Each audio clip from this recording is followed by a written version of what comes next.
ವಿಶ್ರಾಂತಿಯದ ಉಪವಾಸದ ಪ್ರಾರ್ಥನೆ ಮತ್ತು ಸಿದ್ಧತಾ ಪ್ರಾರ್ಥನೆಗೆ ಬಂದಿರುವಂಥ ತಮ್ಮೆಲ್ಲರನ್ನು ಯೇಸು ಕ್ರಿಸ್ತರ ನಾಮದಲ್ಲಿ ನಾನು ಆಹ್ವಾನಿಸ್ತಾ ಇದ್ದೇನೆ. ಸಮಯದಲ್ಲೂ ಸಹ ನಾವಿರುವಂಥ ಸ್ಥಳದಲ್ಲಿ ಕಣ್ಗಳನ್ನು ಮುಚ್ಚಿ ಹಾಗೆ ನಾವು ಪ್ರಾರ್ಥನೆ ಮಾಡುವ. ಈ ಸಮಯದಲ್ಲಿ ನಡೆಯುವಂತಹ ಪ್ರಾರ್ಥನೆಯನ್ನು ದೇವರ ಆಶೀರ್ವದಿಸಿಕೊಳ್ಳುವಂತೆ, ದೇವರು ನಮ್ಮೊಟ್ಟಿಗೆ ಒಡನಾಡುವಂತೆ, ನಾವು ದೇವರ ಸಾನ್ನಿಧ್ಯದಲ್ಲಿ ನಮ್ಮನ್ನು ನಾವು ಸಿದ್ಧತೆ ಪಡಿಸಿಕೊಳ್ಳುವಂಥದ್ದು, ದೇವರ ಸಮ್ಮುಖದಲ್ಲಿ ಕೃತಜ್ಞತೆ ತುಂಬಿದಂಥ ಹೃದಯದೊಟ್ಟಿಗೆ ದೇವರು ಮಾಡಿದಂಥ ಎಲ್ಲ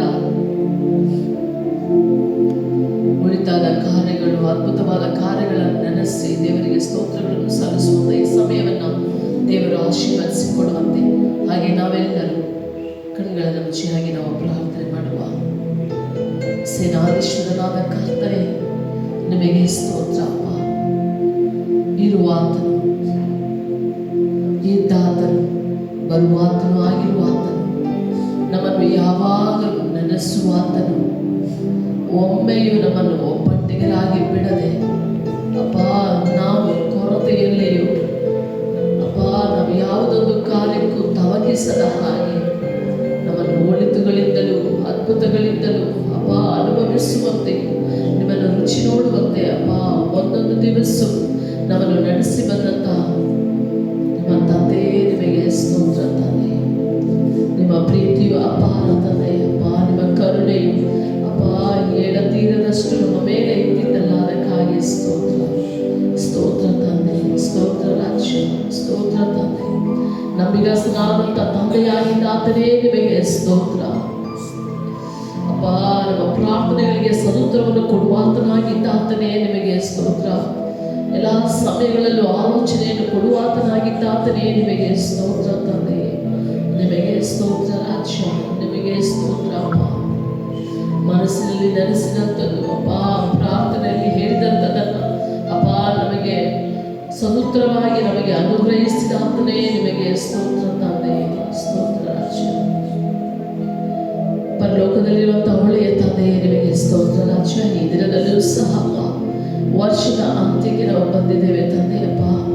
ಈ ವರ್ಷವನ್ನು ಪ್ರಾರಂಭಿಸಿದ ದಿನದಿಂದ ಅಪ್ಪ ಈ ದಿನದವರೆಗೂ ಅಪ್ಪ ನಿಮ್ಮ ಪ್ರೀತಿಯು ಹೇಳತೀರದು ತಂದೆ ಅಪ್ಪ. ನೀವು ಮಾಡಿದಂಥ ಕ್ರಿಯೆಗಳು ಅಪ್ಪ, ನಾವು ಒಂದೊಂದು ದಿನವೂ ನಿಮ್ಮ ಪ್ರೀತಿಯನ್ನು ನಾವು ಅನುಭವಿಸಿದ್ದೇವೆ ಅಪ್ಪ.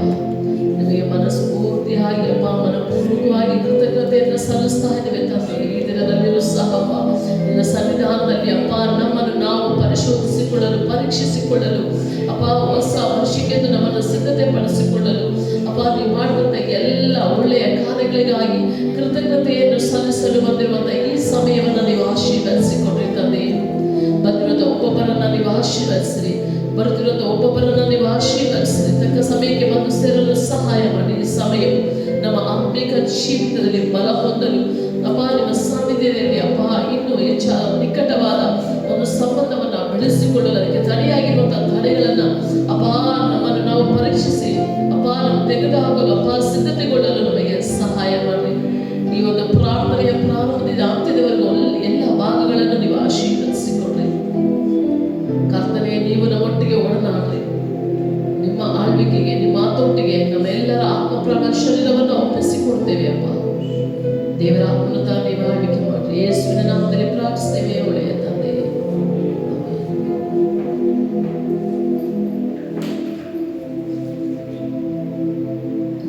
ಒಂದು ರಾಗವನ್ನು ಹಾಡ್ಲಿಕ್ಕಿದ್ದಾರೆ, ಹಾಗೆ ನಾವೆಲ್ಲರೂ ಸೇರಿ ಹಾಗೆ ಆರಾಧಿಸೋಣ.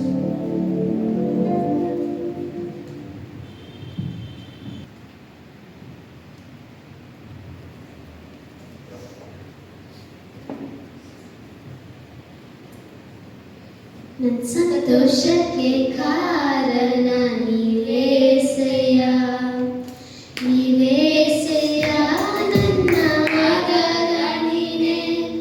ನನ್ನ ಸಮೃದ್ಧಿಗೆ ಕಾರಣ ನೀವೇಸಯ್ಯ, ನೀವೇಸಯ್ಯ ನನ್ನ ಆಶ್ರಯ ನೀನೇ. ಕೋಟೆಯಲ್ಲಿ ನನ್ನ ಮರೆ ಮಾಡಿದ್ರೆ ದೇವ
praise you, O Lord. King of kings, we praise you, O Lord. Prince of peace, we praise you, we praise you, we praise you. O Lord, thank you, thank you, thank you. We praise you, we praise you, we praise you. O Lord, we thank you, we thank you, we thank you, O Lord. Thank you for blessing us with all the riches. Thank you for making us live. O Lord, thank you for your grace, thank you for your mercy. O Lord, thank you, thank you, thank you, thank you for being our shepherd, O Lord. When we are lost, you get us in the right path, O Lord. Thank you, O Lord. Thank you for guiding us as a guide. Thank you for blessing us as a God, O Lord. Thank you for being with us in our tough times and being our friend, O Lord. Thank you for everything that you have done. O Lord, we praise you, we praise you, we praise you, O Lord. We thank you, O Lord. Thank you, thank you, thank you.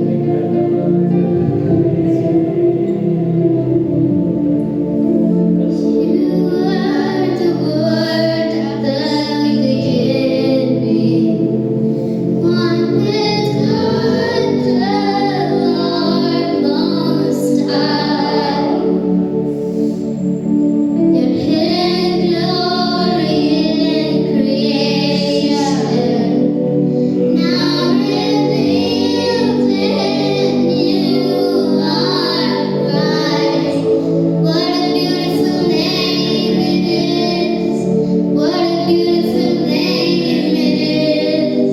The name of Jesus Christ, my King. What a beautiful name it is! Nothing compares to this. What a beautiful name it is! The name of Jesus. You didn't want heaven without us. So Jesus, you brought heaven down. My sin was great, but your love was greater. What is separate us now? What a wonderful name it is! What a wonderful name it is! The name of Jesus Christ, my King. What a wonderful name it is! Nothing compares to this. What a wonderful name it is! The name of Jesus. Death could not hold you. The winds are before you.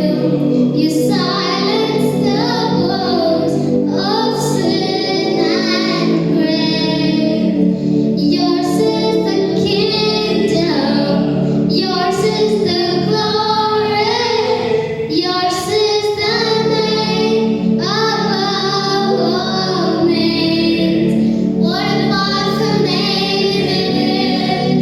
What a powerful name it is! The name of Jesus Christ, my King. What a powerful name it is! Nothing can stand against. What a powerful name it is! The name of Jesus. What a powerful name it is! The name of Jesus. ಹಾಗೆಲ್ಲರಿರುವಂಥ ಸ್ಥಳದಲ್ಲಿ ಎದ್ದು ನಿಂತುಕೊಂಡು ಓ hallelujah ವರ್ಷದ ಅಂತ್ಯಕ್ಕೆ ಬಂದಿರುವಾಗ ವರ್ಷದ ಅಂತಿಮ ದಿನಮಾನಗಳಿಗೆ ನಾವು ಬಂದಿರುವಾಗ ನಾವೆಲ್ಲರೂ ಎದ್ದು ನಿಂತು ಹೌದು ಕೃತಜ್ಞತ ಹೃದಯದೊಟ್ಟಿಗೆ ಆತನಿಗೆ ನಾವು ಆರಾಧನೆಯನ್ನು ಸಲ್ಲಿಸೋಣ. ಹಾಲೆಲೂಯ. ಆತನು ಮಹೋನ್ನತನಾದ ದೇವರು, ಆತನು ಪರಿಶುದ್ಧನಾದ ದೇವರು, ಆತನು ಸರ್ವಶಕ್ತನಾದ ದೇವರು. ಅದರಿಂದ ನಾವೆಲ್ಲರೂ ಹಾಗೆ ಕಣ್ಣ ಮುಚ್ಚಿ ಆರಾಧನೆ ಇಮ್ಮಾನುವೇಲ ಎಂಬುದಾಗಿ ಆತನ ನಾವು ಆರಾಧನೆಯನ್ನು ಸಲ್ಲಿಸೋಣ. Hallelujah, hallelujah, hallelujah. ಆರಾಧನೆ ಇಮ್ಮಾನುವೇಲ, ಆರಾಧನೆ ಇಮ್ಮಾನುವೇಲ, ಆರಾಧನೆ ಇಮ್ಮಾನುವೇಲ,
ಅದರಲ್ಲಿ ನಾವು ಬಿದ್ದು ಹೋಗದೆ, ಅದನ್ನು ಮುಳುಗಿ ಹೋಗದೆ ನಮ್ಮನ್ನು ಕಾದು ನಡೆಸಿ ಬಂದೆಯಲ್ಲಪ್ಪ. ನಿನ್ನ ಕೃಪೆಗಾಗಿ ನಿನಗೆ ಸ್ತೋತ್ರ, ನಿನ್ನ ದಯೆಗಾಗಿ ನಿನಗೆ ಸ್ತೋತ್ರ, ನಿನ್ನ ಕನಿಕರಗಾಗಿ ನಿನಗೆ ಸ್ತೋತ್ರಪ್ಪ. ಓ ನೀನು ಮಾಡಿದ, ನೀನು ನಡೆಸಿದ, ಓ ನಿನ್ನ ಉಪಕಾರಗಳಿಗಾಗಿ ಸ್ತೋತ್ರಪ್ಪ. ನಮ್ಮನ್ನು ಬಲಪಡಿಸಿದೆಯಲ್ಲ, ನಮ್ಮ ಅಗತ್ಯತೆಗಳೆಲ್ಲವನ್ನು ಸಂಧಿಸಿದೆಯಲ್ಲ ದೇವರೇ. ನಮ್ಮ ಕುಟುಂಬವನ್ನು ನಡೆಸಿದೆಯಲ್ಲಪ್ಪ, ನಮ್ಮ ಕೊರತೆಗಳೆಲ್ಲವನ್ನು ನೀಗಿಸಿದೆಯಲ್ಲಪ್ಪ. ಓ ನಮಗೆ ಸಂತೋಷವನ್ನು ಕೊಟ್ಟೆಯಲ್ಲಪ್ಪ. ಓ ನಿನಗೆ ಸ್ತೋತ್ರ ಸ್ತೋತ್ರ. ನಾವು ಇವತ್ತು ನಾಶವಾಗದೆ ನಿಂತಿರುವಂಥದ್ದು ನಿನ್ನ ಶುದ್ಧವಾದ ಕೃಪೆ, ನಿನ್ನ ಶುದ್ಧವಾದ ಕೃಪೆ, ನಿನ್ನ ಕೃಪೆ, ನಿನ್ನ ದಯೆ, ನಿನ್ನ ಕನಿಕರ. Hallelujah hallelujah. ಸ್ತೋತ್ರಪ್ಪ, ಸ್ತೋತ್ರ ಸ್ತೋತ್ರ ಕರ್ತನೆ, ಸ್ತೋತ್ರಪ್ಪ. ಹಲ್ಲೆಲೂಯಾ. ಹಾಗೆ ನಾವು ದೇವರ ಸಮ್ಮುಖದಲ್ಲಿ ಇರುವಾಗ ಓ ಯಾರಾದರೂ ಕೃತಜ್ಞತೆ ಪ್ರಾರ್ಥನೆ ಮಾಡಲು ಬಯಸುವ ಮುಂಭಾಗದಲ್ಲಿ ಬಂದು ನೀವು ಮಾಡಬಹುದು. ಓ ಈ ಒಂದು ಸಮಯದಲ್ಲಿ ನಾವು ದೇವರಿಗೆ ಆರಾಧನೆ ಸಲ್ಲಿಸುವ ಸಮಯದಲ್ಲಿ ಕೃತಜ್ಞತೆ ಪ್ರಾರ್ಥನೆ ಮಾಡಲು ಬಯಸುವ ಮುಂಭಾಗದಲ್ಲಿ ಬಂದು ಓ ನಾವು ಕೃತಜ್ಞತೆ ಪ್ರಾರ್ಥನೆಯನ್ನು ನಾವು ಮಾಡಬಹುದು. ಹಲ್ಲೆಲೂಯಾ. ಹಲ್ಲೆಲೂಯಾ. ಸ್ತೋತ್ರ ಸ್ತೋತ್ರ ಸ್ತೋತ್ರ ಕರ್ತನೆ. ಓ ನಿನ್ನ ಉಪಕಾರಗಳಿಗಾಗಿ ಸ್ತೋತ್ರ, ನಿನ್ನ ದಯೆಗಾಗಿ ಸ್ತೋತ್ರ, ನಿನ್ನ ಕನಿಕರಿಗಾಗಿ ಸ್ತೋತ್ರ ರಾಜ. ಸ್ತೋತ್ರ ಸ್ತೋತ್ರ ಸ್ತೋತ್ರ. ಸ್ತೋತ್ರಪ್ಪ. ನಮ್ಮನ್ನು ಬಹಳವಾಗಿ ಪ್ರೀತಿ ಮಾಡುವಂತ ಒಳ್ಳೆಯ ದೇವರೇ ಅಪ್ಪ, ಒಳ್ಳೆ ಸಮಯವನ್ನು ಕೊಟ್ಟಂತ ನಿನ್ನ ಕೃಪೆಗಾಗಿ ನಾವು ನಿಮಗೆ ಸ್ತೋತ್ರವನ್ನು ಮಾಡುತ್ತೇವೆಪ್ಪ ದೇವರೇ. ಅಪ್ಪ 2024ನೇ ವರ್ಷದಲ್ಲಿ ಈ ವರ್ಷವನ್ನು ಮುಗಿಸೋದಕ್ಕೆ ನಿನ್ನ ಕೃಪೆಯನ್ನು ಕೊಟ್ಟಿದ್ದೀರಪ್ಪ. ಅದಕ್ಕಾಗಿ ನಿಮಗೆ ಸ್ತೋತ್ರ ಅಪ್ಪ. ಅಪ್ಪ ನಿಮಗೆ ವಂದನೆ ಅಪ್ಪ. ಅಪ್ಪ ಒಂದೊಂದು ದಿನವೂ ಕರ್ತನೆ ನಮ್ಮನ್ನ ಅಪ್ಪ ಎಬಿನೇಸರಾಗಿ ನೀವು ನಡೆಸಿದೀಯಪ್ಪ. ಅದಕ್ಕಾಗಿ ನಿಮಗೆ ವಂದನೆಗಳು ಅಪ್ಪ. ಅದಕ್ಕಾಗಿ ನಿಮಗೆ ಸ್ತೋತ್ರ ರಾಜನೇ. ಒಂದೊಂದು ತಿಂಗಳು ಕರ್ತನೆ ನಿನ್ನ ಹೊಸ ವಾಗ್ದಾನದೊಟ್ಟಿಗೆ ಅಪ್ಪ, ನಿನ್ನ ಹೊಸ ಬಲದೊಟ್ಟಿಗೆ ನಿನ್ನ ಕೃಪೆಯನ್ನ ಕೊಟ್ಟು ನಮ್ಮನ್ನ ನಡೆಸಿದೆಯಲ್ಲಪ್ಪ. ಸೋತು ಹೋದಂತಹ ಸಮಯದಲ್ಲಿ ಅಪ್ಪ ದೇವರೇ ನಮ್ಮನ್ನ ನಡೆಸಿದೆಯಲ್ಲಪ್ಪ. ಓ ಕರ್ತನೆ ಅಪ್ಪ, ಎಲ್ಲ ರೀತಿಯಾದಂತಹ ಕಾರ್ಯಗಳಿಂದ ನಮ್ಮನ್ನ ತಪ್ಪಿಸಿದೆಯಲ್ಲಪ್ಪ. ಒಳ್ಳೆ ಆರೋಗ್ಯವನ್ನ ಕೊಟ್ಟಿದೆಯಲ್ಲಪ್ಪ, ಒಳ್ಳೆ ಬಲವನ್ನ ಕೊಟ್ಟಿದ್ದೀರಲ್ಲಪ್ಪ. ಒಳ್ಳೆ ಕರ್ತನೆ ಅಪ್ಪ ಕಾರ್ಯಗಳು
ಮೂಲಕವಾಗಿ ಬಲ ಹೊಂದಲು ಅಪ್ಪ ನೀವು ನಮ್ಮನ್ನು ನಡೆಸಿ ಬಂದಿರಲ್ಲ.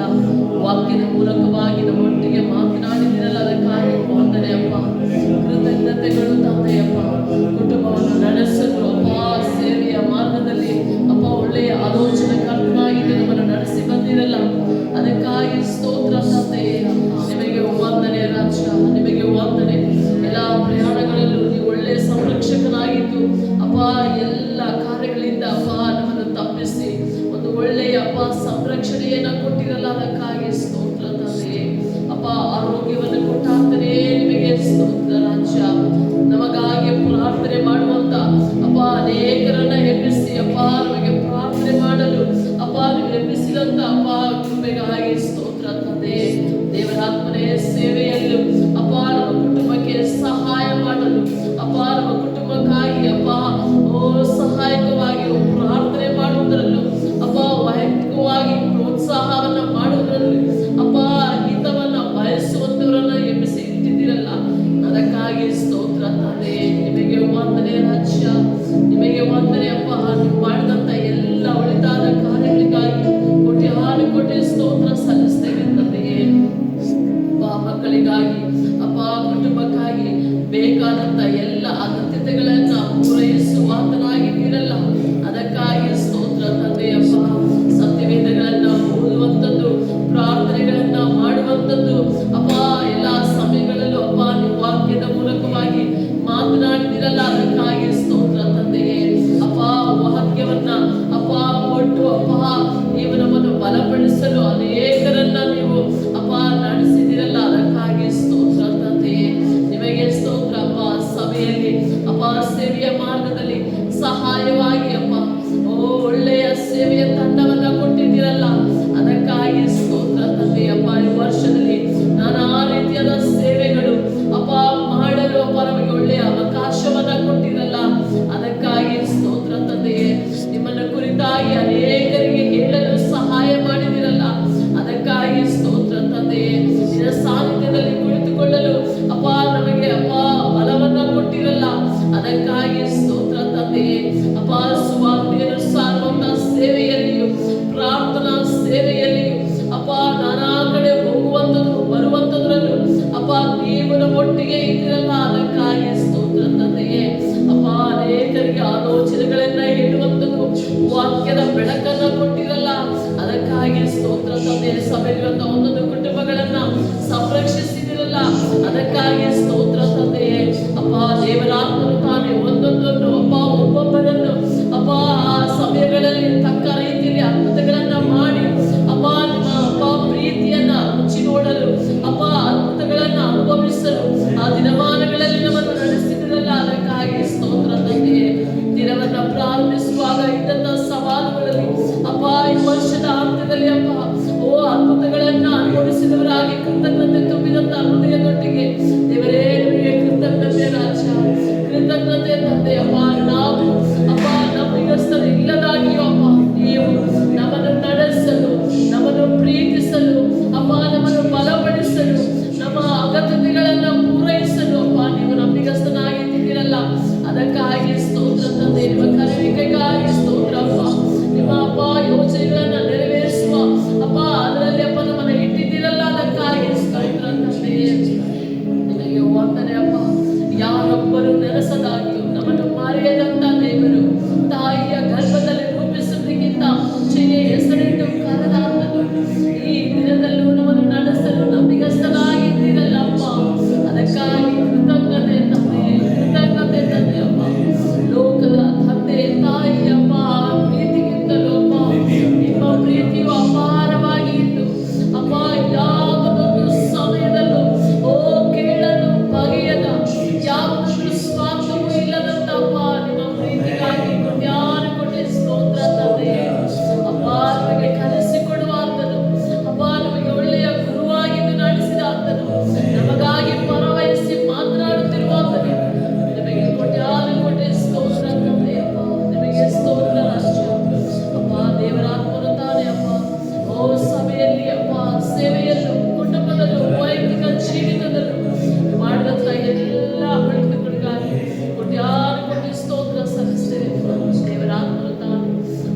ಕೃತಜ್ಞತೆ ಸಲ್ಲಿಸುವಂತಹ ಸ್ಥಳದಲ್ಲಿ ನಮ್ಮನ್ನು ಇಟ್ಟಿರುವುದಕ್ಕಾಗಿ ಸ್ತೋತ್ರ. ಯೇಸುವಿನ ನಾಮದಲ್ಲಿ ಕೃತಜ್ಞತೆಯನ್ನು ಸಲ್ಲಿಸ್ತೇನೆ ಒಳ್ಳೆಯ ತಂದೆಯೇ. Jesus, Jesus, hallelujah,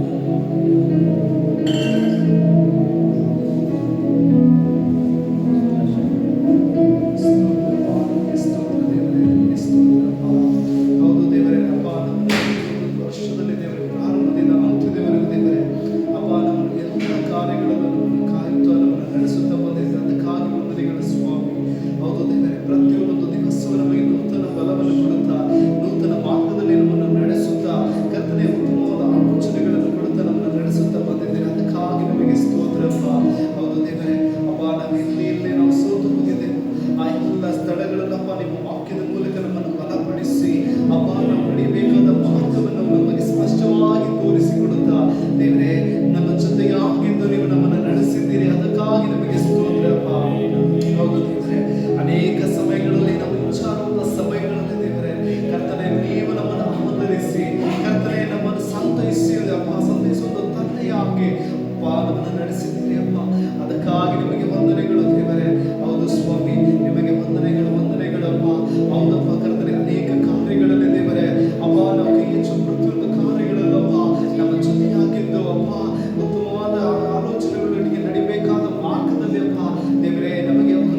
hallelujah.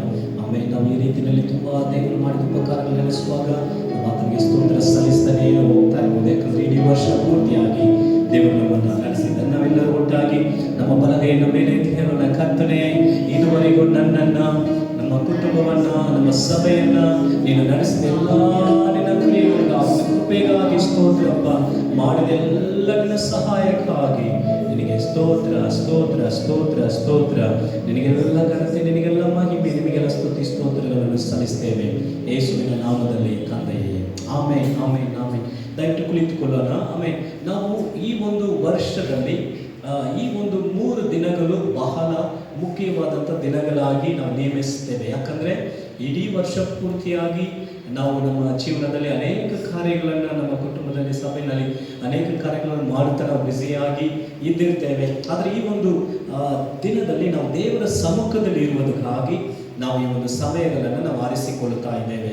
ಇದು ನಮ್ಮ ಜೀವನಕ್ಕೆ ಪ್ರಾಮುಖ್ಯವಾದಂಥ ದಿನಗಳು. It's a very very important days. ಯಾಕಂದರೆ ನಾವು ಒಂದು ವರ್ಷವನ್ನು ಮುಗಿಸಿ ಇನ್ನೊಂದು ವರ್ಷವನ್ನು ಪ್ರಾರಂಭ ಮಾಡೋದಕ್ಕೆ, ಈಗ 2024ನೇ ವರ್ಷವನ್ನು ಮುಗಿಸುವಂಥ ಅಂತಿಮ ದಿನಕ್ಕೆ ನಾವು ಬರ್ತಾ ಇದ್ದೇವೆ.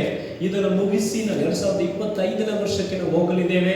ದೇವರು ಆ ಒಂದು ವರ್ಷದಲ್ಲಿ ನಮಗಾಗಿ ವಿಶೇಷವಾದಂಥ ವಾಗ್ದಾನವನ್ನು ಇಟ್ಟಿದ್ದಾನೆ. ಅದು ಒಂದು ಹೊಸ ಪ್ರಾರಂಭ, ಅದು ಹೊಸ ವರ್ಷ.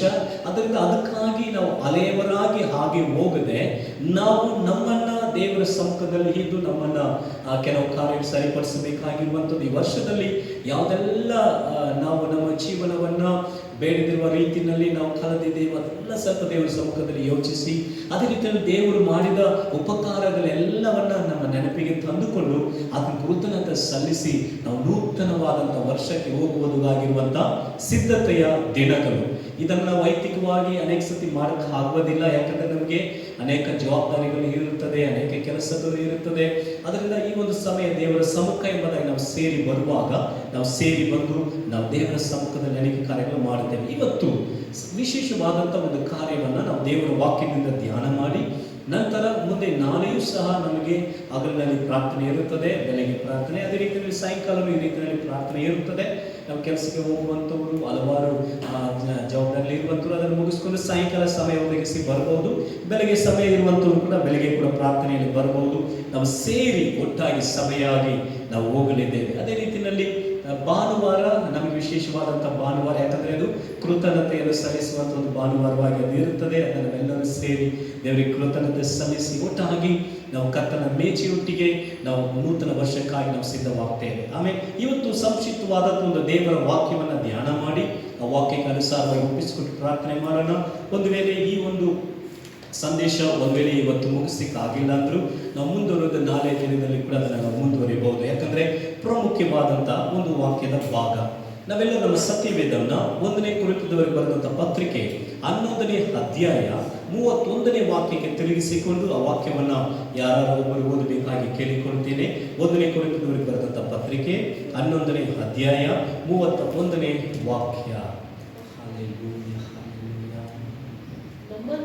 ನಮ್ಮನ್ನು ನಾವೇ ವಿಚಾರಿಸಿಕೊಂಡರೆ ನ್ಯಾಯ ವಿಚಾರಣೆಗೊಳಗಾಗುವುದಿಲ್ಲ. ಆಮೇಲೆ தமிழ்ல வாசிக்கும் பொழுது நம்மை நாமே நிதானித்து அறிந்தால் நாம் நியாயம் தீர்க்கப்படும் என்று இருக்கிறார். ನಮ್ಮನ್ನೇ ನಾವು ವಿಚಾರಿಸಿಕೊಂಡರೆ ನ್ಯಾಯ ವಿಚಾರಣೆಗೊಳಗಾಗುವುದಿಲ್ಲ. ಆಮೇಲೆ ಈ ಒಂದು ಕೊರಿಂಥದವರಿಗೆ ಪೌಲನು ಈ ಒಂದು ವಾಕ್ಯದ ಭಾಗ ಪ್ಯಾಸೇಜ್ ಯಾವುದರಲ್ಲಿ ಬರುತ್ತದೆ ಅಂದರೆ ಕರ್ತನ ಮೇಜಿನಲ್ಲಿ ಪಾಲುಕೊಳ್ಳುವುದರ ಬಗ್ಗೆ ಆತನು ವಿವರಿಸಿಕೊಂಡು ಬರುವಾಗ ಆತನು ಈ ಒಂದು ವಾಕ್ಯದಲ್ಲಿ ಒಂದು ಕಾರ್ಯವನ್ನು ಹೇಳುತ್ತಾ ಇದ್ದಾರೆ. ನಮ್ಮನ್ನೇ ನಾವು ವಿಚಾರಿಸಿಕೊಂಡ್ರೆ, ಕನ್ನಡದಲ್ಲಿ ವಿಚಾರಿಸಿಕೊಂಡ್ರೆ ಎಂಬುದಾಗಿದೆ. ಅದರ TPT ಇಂಗ್ಲಿಷ್ ಟ್ರಾನ್ಸ್ಲೇಷನ್ ಅಲ್ಲಿ ಓದುವಾಗ if we have examined our self we should not be judged.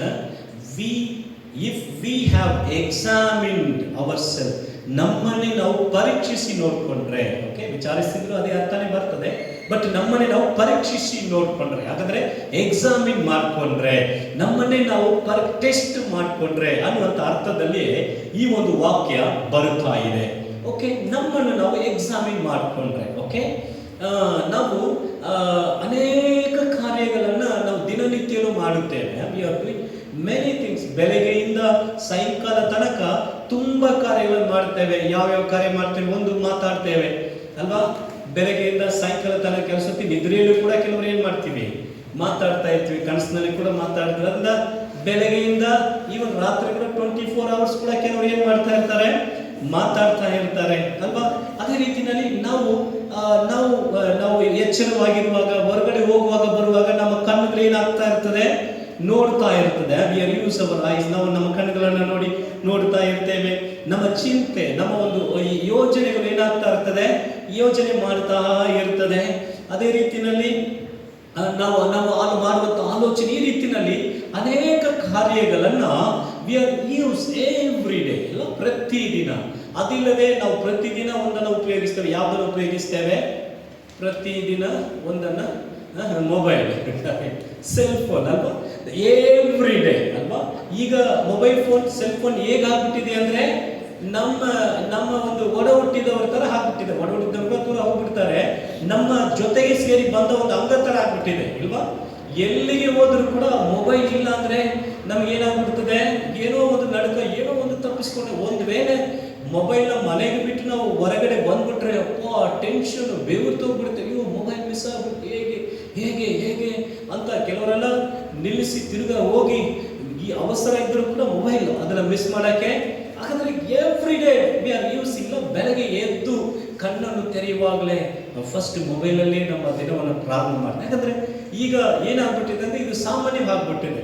ಅದನ್ನು ನಾವು ಅದನ್ನು ಉಪಯೋಗಿಸ್ತೇವೆ. ಏನೇನೋ ನೋಡ್ತಾ ಇರ್ತೇವೆ.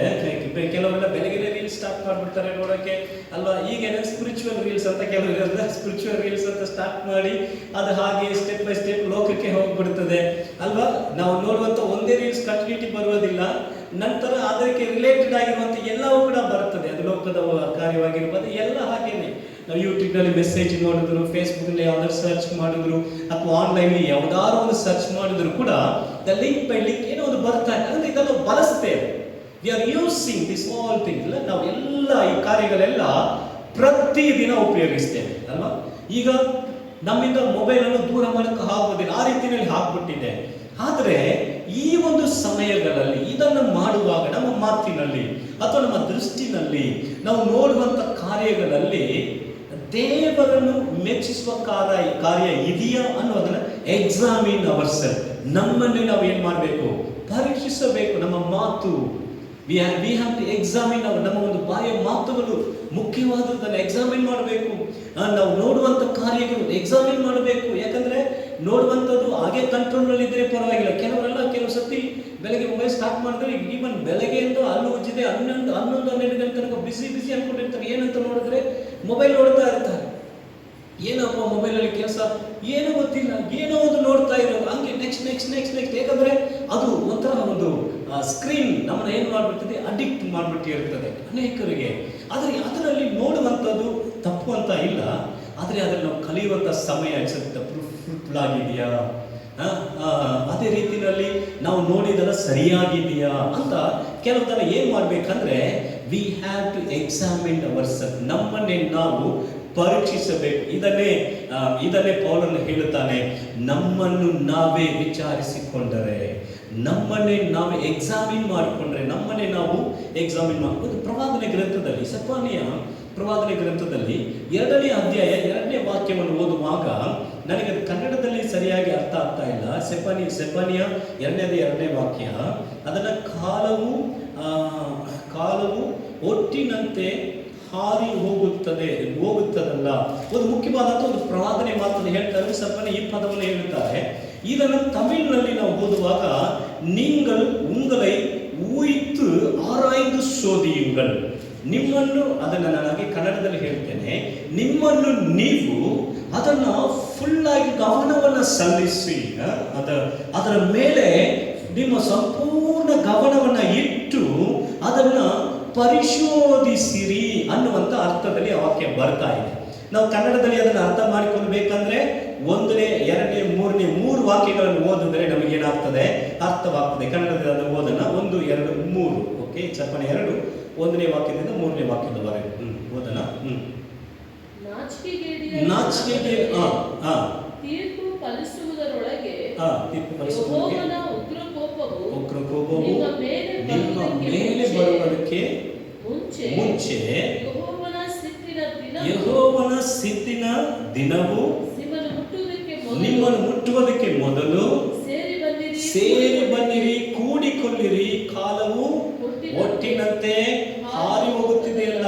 ಯೆಹೋವನ ನಿಯಮವನ್ನು ಕೈಗೊಂಡ ದೀನರೇ, ನೀವೆಲ್ಲರೂ ಯೆಹೋವನನ್ನ ಆಶ್ರಯಿಸಿರಿ, ಸಂದರ್ಭವನ್ನು ಅಭ್ಯಾಸಿಸಿರಿ, ಧೈರ್ಯವನ್ನ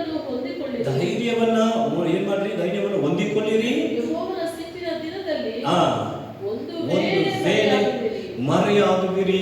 ಆಮೇಲೆ ಈಗ ಸೆಫನ್ಯ ಆ ಒಂದು ಪ್ರವಾದನೆ ಗ್ರಂಥ ಓದುವಾಗಲೇ ಒಂದು ಎಚ್ಚರಿಕೆ ಕೊಡುವ ಮಾತಿನಾಗಿ ಬರ್ತಾ ಇದೆ. ನಿಮ್ಮನ್ನ ನೀವು ಯೆಹೋವನ ದೃಷ್ಟಿನಲ್ಲಿ ನಿಮ್ಮನ್ನ ಸರಿಯಾಗಿ ಎಕ್ಸಾಮಿನ್ ಮಾಡ್ಕೊಳ್ರಿ, ನಿಮ್ಮ ಜೀವಿತವನ್ನ ಆತನ ಬೆಳಕಿನಲ್ಲಿ ನೋಡ್ಕೊಳ್ರಿ ಎಂಬುದಾಗಿ ಏನ್ ಮಾಡ್ತಾರೆ ಅಂದ್ರೆ, ತುಂಬಾ ನಮ್ಮನ್ನ ನೀವು ನೋಡ್ರಿ ಈ ರೀತಿಯಲ್ಲಿ ನಾವು ವಾಕ್ಯಗಳನ್ನು ಗಮನಿಸ್ತಾ ಹೋಗುವಾಗ ತಮಿಳ್ல வந்து ரொம்ப நாள் அந்த ಉಯಿತು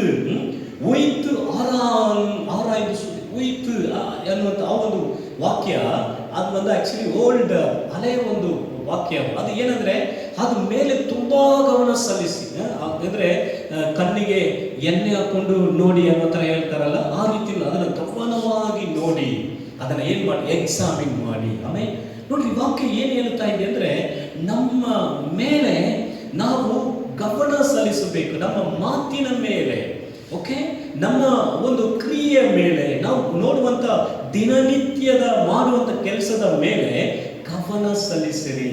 ಯಾಕೆ? ನಮ್ಮನ್ನೇ ನಾವು ಎಕ್ಸಾಮಿನ್ ಮಾಡಿಕೊಂಡ್ರೆ, ನಮ್ಮನ್ನೇ ನಾವು ಪರಿಶೋಧಿಸಿ ತಿಳಿದುಕೊಂಡ್ರೆ, ನಮ್ಮನ್ನೇ ನಾವು ವಿಚಾರಿಸಿ ತಿಳಿದುಕೊಂಡ್ರೆ ನಾವು ನ್ಯಾಯ ತೀರ್ಪಿಗೆ ಗುರಿಯಾಗುವುದಿಲ್ಲ. ಆಮೇಲೆ ಈ ವರ್ಷವನ್ನು ನಾವು ಇನ್ನು ಮುಂದೆ ನೋಡುವುದಿಲ್ಲ. 2024 ಈ ದಿನ ಕಳೆದು ಹೋದ್ರೆ ಅಷ್ಟೇ, 27 ಮುಗಿಯಿತು, 28 ಬಂತು, ಓಕೆ, 28 ಹೋಗಿ 29, 30, 31 ಬಂದ್ರೆ 31 ರಾತ್ರಿ ಬಂದ್ರೆ 2024 ಮುಗಿಯಿತು. ಇದನ್ನ ನಾವು ಇನ್ನು ಮುಂದೆ ಇದಾಗ ನಾವು ಕಾಣುವುದೇ ಇಲ್ಲ. 2025 ನಾವು ಕಾಣುತ್ತೇವೆ. ಹಾಗಾದ್ರೆ ನಮ್ಮ ಒಂದು ಜೀವನದಲ್ಲಿ ನಾವು ಏನ್ ಮಾಡ್ಬೇಕಂತ ವಾಕ್ಯ ಹೇಳ್ತಾ ಇದೆ ಅಂದ್ರೆ, we have to examine our self, ನಮ್ಮನ್ನ ನಾವು ಪರೀಕ್ಷಿಸಬೇಕಂತೆ. We test our self. ಈಗ ನನ್ನ ಒಂದು ದೃಷ್ಟಿ ಪ್ರತಿದಿನ ಇದೆ ನೋಡ್ರಿ. ಈಗ ಕೆಲವು ಸತಿ ನಾವು ಇತರರಿಗೆ ಈಗ ಆಲೋಚನೆ ಕೊಡ್ತೇವೆ, ನಾವು ತುಂಬಾ ಕೌನ್ಸಿಲ್ ಮಾಡ್ತೇವೆ, ಇತರಿಗೆ ಏನಾದ್ರು ಸಮಸ್ಯೆ ಇರ್ಬಿಟ್ರೆ ಸಾಕು, ಅವ್ರಿಗೆ ಏನಾದ್ರು ಒಂದು ಏನ್ ಮಾಡ್ತೇವೆ, ಏನಾದ್ರು ಒಂದು ಆಲೋಚನೆ ಕೊಡ್ತೇವೆ ಅಲ್ವಾ, ಮಾತಾಡ್ತೇವೆ. ಈಗ ನಮ್ಮ ರೀತಿಯಲ್ಲಿ ತುಂಬಾ ಪ್ರಸಂಗ ಮಾಡ್ತೇವೆ, ದೇವರ ವಾಕ್ಯವನ್ನ ನಾವು ಏನ್ ಮಾಡ್ತೇವೆ, ಪ್ರಸಂಗ ಮಾಡ್ತೇವೆ.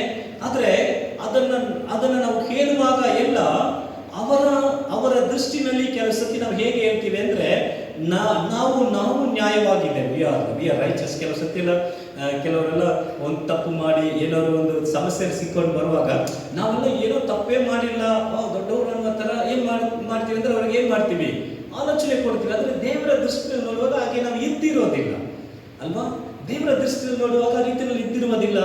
ಆದ್ರೆ ನಾವು ಏನ್ ಮಾಡ್ತೀವಿ ಅಂದ್ರೆ, ಕೆಲವು ಸತಿ ಅದನ್ನ ಹಾಗೆ ಏನೋ ದೊಡ್ಡದಾಗಿ ಗೊತ್ತಿರುವ ತರ ಏನ್ ಮಾಡ್ಬಿಡ್ತೀವಿ, ಹೇಳ್ಬಿಡ್ತೀವಿ. ಆದ್ರೆ ಅದನ್ನ ದೇವರ ದೃಷ್ಟಿನಲ್ಲಿ ನೋಡುವಾಗ ಅದು ಎಷ್ಟು ಕಾರ್ಯವಾಗಿ, ಇದನ್ನ ಗಮನಿಸೋಣ. ಹೇಗಿರ್ತದೆ ಅಂದ್ರೆ, ಯಾರೋ ಒಬ್ರು ತಪ್ಪು ಮಾಡಿದ್ದಾರೆ, ಅವರು ಅದನ್ನ ಬಂದು ಹಂಚಿಕೊಳ್ಳುವಾಗ ನಾವೇನಂದ್ರೆ ಆ ತಪ್ಪೇ ಮಾಡಿದ ಹಾಗೆ, ಕೆಲವರೆಲ್ಲ ಪ್ರಾರ್ಥನೆ ಮಾಡೋಕ್ಕಾಗ್ತಾ ಇಲ್ಲ, ಕೆಲವು ಸತಿ ದೇವರ ವಾಕ್ಯ ಓದಕ್ಕಾಗ್ತದೆ, ನಾವೇನು ಅದೆಲ್ಲ ಏನಿಲ್ಲ ಓದ್ಬೋದು ಅಂತ ನಾವೇ ಓದೋದಿಲ್ಲ ಅಲ್ವಾ. ಕೆಲವು ಸತಿ ಬೆಳಗ್ಗೆ ಎದ್ದು ಪ್ರಾರ್ಥನೆ ಮಾಡಬೇಕು, ಅದೆಲ್ಲ ಬೆಳಗ್ಗೆಲ್ಲ ಎದ್ದು ಪ್ರಾರ್ಥನೆ ಮಾಡಬೇಕು, ಮುಂಜಾನೆಯಲ್ಲಿ ದೇವರು ನಮಗೋಸ್ಕರ ಕಾಯ್ದಿರ್ತಾರೆ ಅಂತ ಹೇಳ್ತಾರೆ. ಆದ್ರೆ ನಾವು ಮುಂಜಾನೆಯಲ್ಲಿ ಏನ್ ಮಾಡೋದಿಲ್ಲ, ಪ್ರಾರ್ಥನೆ ಎತ್ತರಿಗೆ ಹೇಳ್ತೀವಿ, ಮುಂಜಾನೆ ಪ್ರಾರ್ಥನೆ ಮಾಡಿ ನೋಡಿ ದೇವರ ಅದ್ಭುತ ಮಾಡ್ತಾರೆ. ನಾವು ಕೆಲವರು ಹೇಳ್ತೀವಿ 12 ಗಂಟೆ ನೀವು ಸರಿಯಾಗಿ ಪ್ರಾರ್ಥನೆ ಮಾಡಿ, ದೇವ್ರ ಪ್ರಾರ್ಥನೆ, ನಾವು 12 ಗಂಟೆ ನಿದ್ರೆ ಮಾಡಿರ್ತೀವಿ. ಆದ್ರೆ ಅವ್ರಿಗೆ ಹೇಳುವಾಗ ಏನಂದ್ರೆ, ಕೆಲವು ಸತಿ ಏನಂದ್ರೆ ನಾವು ಮಾಡೋದಿಲ್ಲ, ಇತರರಿಗೆ ಅಡ್ವೈಸ್ ಮಾಡೋದು ತುಂಬಾ ಜಾಸ್ತಿ ಮಾಡ್ತೀವಿ ಅಲ್ವಾ. ಏರಾಳವಾಗಿ ಅಡ್ವೈಸ್ಗೆ ಈ ಲೋಕದಲ್ಲಿ ಏನಿಲ್ಲ, ಕಡಿಮೆ ಇಲ್ಲ, ಯಾವ್ದಾರ ಒಂದು ಹೇಳಿ ನೋಡಿ ಎಲ್ಲದಕ್ಕೂ ಅಡ್ವೈಸ್ ಮಾಡ್ತಾರೆ. ನಾವು ಕೂಡ ಆತ್ಮೀಯವರು ಕೂಡ ನಾವು ತುಂಬಾ ಅಡ್ವೈಸ್ ಮಾಡ್ತೇವೆ, ಅದು ಮಾಡಿದ್ರು. ಅದು ನಮ್ಮ ಜೀವನದಲ್ಲಿ ಮಾಡೋಕ್ಕಾಗ್ತದ, ಅದು ನಾವು ಯೋಚನೆ ಮಾಡಬೇಕಲ್ಲ, ನಮ್ಮ ಜೀವನದಲ್ಲಿ ಅದನ್ನು ಮಾಡೋದಕ್ಕೆ ಆಗ್ತದ ಅಂತ ನೋಡುವಾಗ ಮಾಡಕ್ಕೆ ಆಗಲ್ಲ. ನಮ್ಮಿಂದ ಮಾಡಕ್ ಆಗಿಲ್ಲ ಅಂದ್ರೆ ಅವ್ರು ಹೇಗೆ ಮಾಡ್ತಾರೆ ಈಗ ಕೆಲಸಕ್ಕೆ ನನ್ನ ಬಳಿಗೆ ಕೇಳುವಾಗ ನಾನು ಹೇಳ್ತೀನಿ, ನನಗೆ ಆ ಥರ ಕಷ್ಟ ಆಗ್ತದೆ, ನೀವು ಯಾಕಂದ್ರೆ ಯೋಚನೆ ಮಾಡ್ತೀರಾ. ಕೆಲಸಕ್ಕೆ ಹೇಳ್ತೀನಿ, ಅಯ್ಯೋ ಈ ಸಮಸ್ಯೆ ಇದೆ ಫಾಸ್ಟರ್, ನನಗೆ ಪ್ರಾರ್ಥನೆ ಮಾಡೋಕ್ಕಾಗಲ್ಲ, ನನಗೂ ತುಂಬ ಸತಿ ಪ್ರಾರ್ಥನೆ ಮಾಡೋಕ್ಕಾಗಲ್ಲ. ಈ ಒಂದು ಸನ್ನಿವೇಶಗಳು ಬರುವಾಗ ನನ್ನ ಬಾಯಿನಲ್ಲಿ ಪ್ರಾರ್ಥನೆಯೇ ಬರಲ್ಲ, ನಾನು ತುಂಬ ಸೋತೋಗಿರುವಾಗ ಆಗ ನಾನು ನನ್ನನ್ನು ಎಂಕರೇಜ್ ಮಾಡ್ಕೊಳ್ಳೋದಕ್ಕೆ ಕೆಲವು ಹಾಡುಗಳನ್ನು ಕೇಳ್ತೀನಿ, ಅಥವಾ ನಾನು ಕಷ್ಟ ಆದರೂ ಕೂಡ ಕೆಲವು ದೇವರ ಸ್ತೋತ್ರಗಳನ್ನು ಮಾಡ್ತಾ ಇರ್ತೀನಿ. ಹೀಗೆ ನನ್ನನ್ನು ನಾನು ಉತ್ಸಾಹ ಮಾಡ್ಕೊಳ್ತೀನಿ ಅಂತ ರಿಯಾಲಿಟಿ ಹೇಳ್ತೀನಿ ಅವರಿಗೆ. ಅದು ಹಿಂಗೆ ಆಗ್ತದೆ, ದೇವರು ನಿಮ್ಮನ್ನು ಬಲಪಡಿಸ್ತಾರೆ, ಹೋಗಿ ನಿಮ್ಮ ಮೇಲೆ ಅಭಿಷೇಕ ಈಗ ಇಳಿದು ಬರ್ತದೆ ಅಂತ ಏನು ನಾನು ಹೇಳೋಕ್ಕಾಗಲ್ಲ. ನನಗೆ ಆ ರೀತಿಯಲ್ಲಿ ಸಮಸ್ಯೆಗಳು ಬರ್ತದೆ, ನನಗೂ ಆ ರೀತಿಯಲ್ಲಿ ಸನ್ನಿವೇಶಗಳು ಬರ್ತದೆ. ಹಾಗಂದ್ರೆ ತುಂಬಾ ನೋಡಿ, ಪೌಲನು ಹೇಳುವಾಗ ಹೇಳ್ತಾರೆ 1 ಕೊರಿಂಥ 9ನೇ ಅಧ್ಯಾಯ 27ನೇ ವಾಕ್ಯ, 1 ಕೊರಿಂಥ 9ನೇ ಅಧ್ಯಾಯ 27ನೇ ವಾಕ್ಯವನ್ನು ಓದುವಾಗ, ಇತರರನ್ನು 1 ಕೊರಿಂಥ 9:27 ಇತರರನ್ನು ಹೋರಾಟಕ್ಕೆ ಕರೆದ ಮೇಲೆ ನಾನೇ ಅಯೋಗ್ಯನೆಂದು ಎನಿಸಿಕೊಂಡೇನೋ ಎಂಬ ಭಯದಿಂದ ನನ್ನ ಮೈಯನ್ನ ಜಜ್ಜಿ ಸ್ವಾಧೀನಪಡಿಸಿಕೊಳ್ಳುತ್ತೇನೆ. ಆಮೇಲೆ ಅನೇಕ ಇದನ್ನು ತಮಿಳಲ್ಲಿ ಓದುವಾಗ, மற்றவர்களுக்கு பிரசங்கம் பண்ணுகிற நான் தானே ஆகாதவனாய் போகாத படிக்கு என்ன பண்றா, ನಾನು ನನ್ನನ್ನೇ ನಾನು ಏನ್ ಮಾಡ್ತಾ ಇದ್ದೇನೆ, ನಾನು ಅನೇಕರಿಗೆ ಹೇಳ್ಕೊಡ್ತೇನೆ, ಅನೇಕರಿಗೆ ಆಲೋಚನೆ ಕೊಡ್ತೇನೆ, ಅನೇಕರಿಗೆ ಪ್ರಸಂಗ ಮಾಡ್ತೇನೆ. ಆದ್ರೆ ಆ ಪ್ರಸಂಗಕ್ಕೂ ನಮಗೂ ಅಥವಾ ಹೇಳುವ ಆಲೋಚನೆಗೂ ನಮಗೂ ಸಂಬಂಧ ಇಲ್ಲದೆ ನಾವು ನಡ್ಕೊಳ್ಳುವಾಗ ಆಗ ಹೇಳ್ತಾರೆ ಪೌಲನು, ಇಲ್ಲ ನನ್ನನ್ನೇ ನಾನು. ಆಮೇಲೆ ನಾರ್ಮಲ್ ಆಗಿ ನಾವು ಈ ಲೋಕದಲ್ಲಿ ನೋಡುವಾಗ ಮನುಷ್ಯನಿಗೆ ನಾರ್ಮಲ್ ಆಗಿರುವಂಥ ಒಂದು ಕಾರ್ಯ ಏನಂದ್ರೆ, ಅವರೇ ಎಕ್ಸಾಮಿನ್ ಮಾಡ್ಕೊಳ್ಳೋದೇ ಇಲ್ಲ. ಆಲ್ವೇಸ್ ಎಲ್ಲ ಸಮಯದಲ್ಲಿ ನಮಗಿರುವಂಥ ಒಂದು ದೊಡ್ಡ ಸಮಸ್ಯೆ ಏನು ಗೊತ್ತಾ, I am perfect in Christ. ಕ್ರಿಸ್ತನಲ್ಲಿ ನಾನು ಪರಿಪೂರ್ಣ ಆಗಿದ್ದೇನೆ. ಈ ಒಂದು ತಪ್ಪಾದ ಒಂದು ಅಭಿಪ್ರಾಯ, ಆದರೆ ಅವರ ಒಂದು ಮಾತು, ಅವರ ಒಂದು ನಡಕೆ ಅನೇಕರಿಗೆ ಬಾಧನೆ ಉಂಟು ಮಾಡ್ತಾರೆ. ಕ್ರಿಸ್ತನು ಇರುವಾಗ ಆ ರೀತಿಯಲ್ಲಿ ಬಾಧಿಸ್ತಾನ ಅಂತ ನೋಡುವಾಗ ಬಾಧಿಸೋದಿಲ್ಲ ಅಲ್ವಾ. Examine our self. ಇರುವಂತ ಒಂದು ದೊಡ್ಡ ಸಮಸ್ಯೆ ಏನಂದ್ರೆ, ನಮ್ಮನ್ನ ನಾವು ಏನ್ ಮಾಡೋದಿಲ್ಲ ಅಂದ್ರೆ ಪರೀಕ್ಷಿಸಿ ನೋಡುವುದಿಲ್ಲ. This is A good time, ಇದು ಒಳ್ಳೆಯ ಸಮಯ ಇದು. ಯಾಕಂದ್ರೆ ದೇವರು ನಮಗೆ ಇಟ್ಟಿರುವಂತ ಹೊಸ ಆಶೀರ್ವಾದಗಳನ್ನ ಹೊಂದಿಕೊಳ್ಳೋದಕ್ಕೆ ಮುಂಚಿತವಾಗಿ ನಮ್ಮನ್ನೇ ನಾವು ಪರೀಕ್ಷಿಸಿ, ನಮ್ಮನ್ನೇ ನಾವು ಟೆಸ್ಟ್ ಮಾಡಿ, ಎಕ್ಸಾಮಿನ್ ಮಾಡಿಕೊಂಡು ಮುಂದೆ ಹೋಗೋದಕ್ಕಿರುವಂತ ಒಂದು ಕಾರ್ಯ. ನೋಡ್ರಿ, ಕೀರ್ತನೆ 119ನೇ ಕೀರ್ತನೆ 66ನೇ ವಾಕ್ಯ, ಕೀರ್ತನೆಗಳು 119ನೇ ಕೀರ್ತನೆ 66ನೇ ವಾಕ್ಯ ತೆಗೆದುಕೊಂಡು ಓದುವಾಗ ಅಲ್ಲಿ ವಾಕ್ಯ ಪೌಲನು ದಾವೀದನು ಈ ವಾಕ್ಯವನ್ನು ಹೇಳುವಾಗ ಹೀಗೆ ಹೇಳ್ತಾನೆ, ಉತ್ಕೃಷ್ಟವಾದ 119ನೇ ಕೀರ್ತನೆ 66ನೇ ವಾಕ್ಯ, 119:60, ಉತ್ಕೃಷ್ಟವಾದ ಜ್ಞಾನ ವಿವೇಕಗಳನ್ನು ನನಗೆ ಹೇಳಿಕೊಡು, ನಿನ್ನ ಆಜ್ಞೆಗಳನ್ನು ನಂಬಿಕೊಂಡಿದ್ದೇನಲ್ಲ. ಹೇಳ್ತಾ ಇದೆ ಏನಂದ್ರೆ, ಉತ್ತಮ ನಿದಾನಿಪ್ಪೈ ಎನಕು ಬೋಧಿತ್ತದು, ಉತ್ಕೃಷ್ಟವಾದ ಜ್ಞಾನ ವಿವೇಕವನ್ನು ನನಗೆ ಹೇಳಿಕೊಡು. ಆ ಒಂದು ಉತ್ಕೃಷ್ಟವಾದ ಆ ಒಂದು ಇದರ ಅರ್ಥ ಏನಂದ್ರೆ, ಸರಿಯಾಗಿ ಒಂದು ಕಾರ್ಯವನ್ನ ಸರಿಯಾಗಿ ಸಮಾಲೋಚನೆ ಮಾಡುವ ಅಥವಾ ಒಂದು ಕಾರ್ಯವನ್ನ ಸರಿಯಾಗಿ ನೋಡುವಂತ ಒಂದು ಮನಸ್ಸನ್ನ. ಕೆಲವು ಸಮಸ್ಯೆಗಳು ಬರುವಾಗ ಕೆಲವರು ಬಂದು ಕೆಲವರ ಬಗ್ಗೆ ಏನಾದ್ರು ಹೇಳುವಾಗ ಏನ್ ಹೇಳ್ತಾರೆ ಅಂದ್ರೆ, ಅವರೇ ಹೇಳುವಂಥದ್ದು ನ್ಯಾಯ ಎಂಬುದಾಗಿ ಹೇಳ್ತಾರೆ. ಇಲ್ಲ, ಐ ಆಮ್ ರೈಟ್, ನಾನು ಮಾಡುವುದು ಸರಿ, ನಾನು ಮಾಡುವುದೆಲ್ಲ ಸರಿ, ನಾನು ಮಾಡೋದೇ ಸರಿ ಅಂತ ಅವರ ಒಂದು ಕಲ್ಪನೆ. ಅದೇ ರೀತಿಯಲ್ಲಿ ಆಪೋಸಿಟ್ ಪಾರ್ಟಿ ಅವರು ಅದನ್ನೇ ಹೇಳ್ತಾರೆ, ನಾವು ಮಾಡೋದೆಲ್ಲ ಸರಿ, ನಾವು ಮಾಡೋದೇ ಸರಿ ಅಂತ ಅವರು ಹೇಳ್ತಾರೆ. ಮಾಡೋದು ಸರಿ ಇಲ್ಲ ಇದಲ್ಲ. ಬಟ್ ನಮ್ಮ ಒಂದು ಆಟೋಮೆಟಿಕ್ ಆಗಿ ಏನ್ ಮಾಡಲ್ಲ ಅಂದ್ರೆ, ನಮ್ಮ ಒಂದು ಮನಸ್ಸಿದೆಯಲ್ಲ, ನಮ್ಮ ಮನಸ್ಸು, ನಮ್ಮ ಹೃದಯ, ನಮ್ಮ ಒಂದು ಈಗೋ ನಮ್ಮನ್ನು ಬಿಟ್ಕೊಡುವುದೇ ಇಲ್ಲ. ಯಾವಾಗಲೂ ನಾನು ಮಾಡಿದ್ದು ಸರಿ ಅಂತಾನೆ ಹೇಳ್ತಾರೆ. ಯಾವಾಗ ದೇವರ ಬೆಳಕು, ದೇವರ ವಾಕ್ಯದ ಬೆಳಕು, ದೇವರ ಪ್ರಸನ್ನತೆಯ ಬೆಳಕಲ್ಲಿ ನಾವು ಇಟ್ಟು ನೋಡ್ತೇವೋ ಅವಾಗ ಮಾತ್ರ ನಮ್ಮ ಜೀವಿತ ಗೊತ್ತಾಗ್ತದೆ. ನಮ್ಮ ಮಾತು ಎಷ್ಟು ಇತರರನ್ನು ನೋಯಿಸ್ತದೆ, ನಮ್ಮ ಒಂದು ಆಕ್ಟಿವಿಟೀಸ್, ನಮ್ಮ ಒಂದು ಕ್ರಿಯೆಗಳು ಎಷ್ಟು ಇತರರನ್ನು ಬಾಧಿಸಿದೆ ಅನ್ನೋದನ್ನ ಈ ದೇವರ ಸಮ್ಮುಖದಲ್ಲಿ ಇರುವಾಗ ಏನಾಗ್ತದೆ ಅಂದ್ರೆ, ಗೊತ್ತಾಗ್ತದೆ. ನೋಡ್ರಿ, ಇನ್ನೊಂದು ವಾಕ್ಯವನ್ನು ಓದುವಾಗ 19ನೇ ಕೀರ್ತನೆ, ಅದೇ 19ನೇ ಕೀರ್ತನೆಯಲ್ಲಿ 12ನೇ ವಾಕ್ಯ, 19ನೇ ಕೀರ್ತನೆ 12ನೇ ವಾಕ್ಯವನ್ನು ಓದುವಾಗ ತನ್ನ ತಪ್ಪುಗಳನ್ನೆಲ್ಲ ತಿಳಿದುಕೊಳ್ಳುವವನು ಯಾವನು ನನ್ನನ್ನು ನಿರ್ಮಲ ಮಾಡು. ಆಮೇಲೆ ಇಲ್ಲಿ ನೋಡಿ, ಉತ್ತಮವಾದಂತಹ ಒಂದು ಪ್ರಾರ್ಥನೆ, ದಾವೀದನ ಒಂದು ಪ್ರಾರ್ಥನೆ ಏನಂದ್ರೆ, ತನ್ನ ತಪ್ಪುಗಳನ್ನ ತಿಳಿದುಕೊಳ್ಳೋನು ಯಾರು ದೇವರೇ? ಯಾರಿದ್ದಾರೆ? ಹೂ ಅಕ್ಸೆಪ್ಟ್, ಹೌದು ನಾನು ತಪ್ಪು ಮಾಡಿದ್ದೀನಿ ಅಂತ ಯಾರು ಒಪ್ಕೊಳ್ತಾರೆ? ಯಾರು ಒಪ್ಕೊಳ್ಳೋದಿಲ್ಲ. ನಾನು ತಪ್ಪು ಮಾಡಿದ್ದೀನಿ ಅಂತ ಯಾರು ಒಪ್ಕೊಳ್ಳೋದಿಲ್ಲ. ಇವನು ತಪ್ಪು ಮಾಡಿದವರೇ ಒಪ್ಕೊಳ್ಳಲ್ಲ, ತಪ್ಪು ಮಾಡಿದವರೇ ಒಪ್ಕೊಳ್ಳಲ್ಲ. ಅವಾಗ ದಾವೀದನು ಹೇಳ್ತಾ ಇದ್ದಾನೆ, ಮರೆಯಾಗಿರುವಂತ ಕಾರ್ಯಗಳಿಗೆ ನನ್ನನ್ನು ನಿರ್ಮಲನಾಗಿ ಮಾಡು ದೇವರೇ, ನನ್ನನ್ನು ನಿರ್ಮಲನಾಗಿ ಶುದ್ಧನಾಗಿ ಮಾಡು ದೇವರೇ ಅನ್ನುವಂಥ ಒಂದು ಪ್ರಾರ್ಥನೆಯನ್ನು ಏನು ಮಾಡ್ತಾ ಇದ್ದಾರೆ ಅಂದ್ರೆ ಮಾಡ್ತಾ ಇದ್ದಾರೆ. ನಾವು ಈ ಒಂದು ಪ್ರಾರ್ಥನೆಯನ್ನು ಮಾಡಬೇಕು. ಹೇಗೆ ಅಂದ್ರೆ, ದೇವರೇ ನನ್ನ ತಪ್ಪುಗಳನ್ನ ಅರ್ಥ ಮಾಡಿಕೊಳ್ಳುವಂತ, ನನ್ನನ್ನು ಪರೀಕ್ಷಿಸಿ ನನ್ನನ್ನು ಫೈಂಡ್ ಔಟ್ ಮಾಡುವಂತ ಒಂದು ಮನಸ್ಸನ್ನು ನನಗೆ ಕೊಡು ದೇವರೇ. ಆಮೇಲೆ ಯಾಕಂದ್ರೆ ನಾರ್ಮಲ್ ಆಗಿ ಆಲ್ವೇಸ್ ವಿ ಆರ್ ರೈಟ್ ಅಂತ ಬರ್ತದೆ ನೋಡಿ.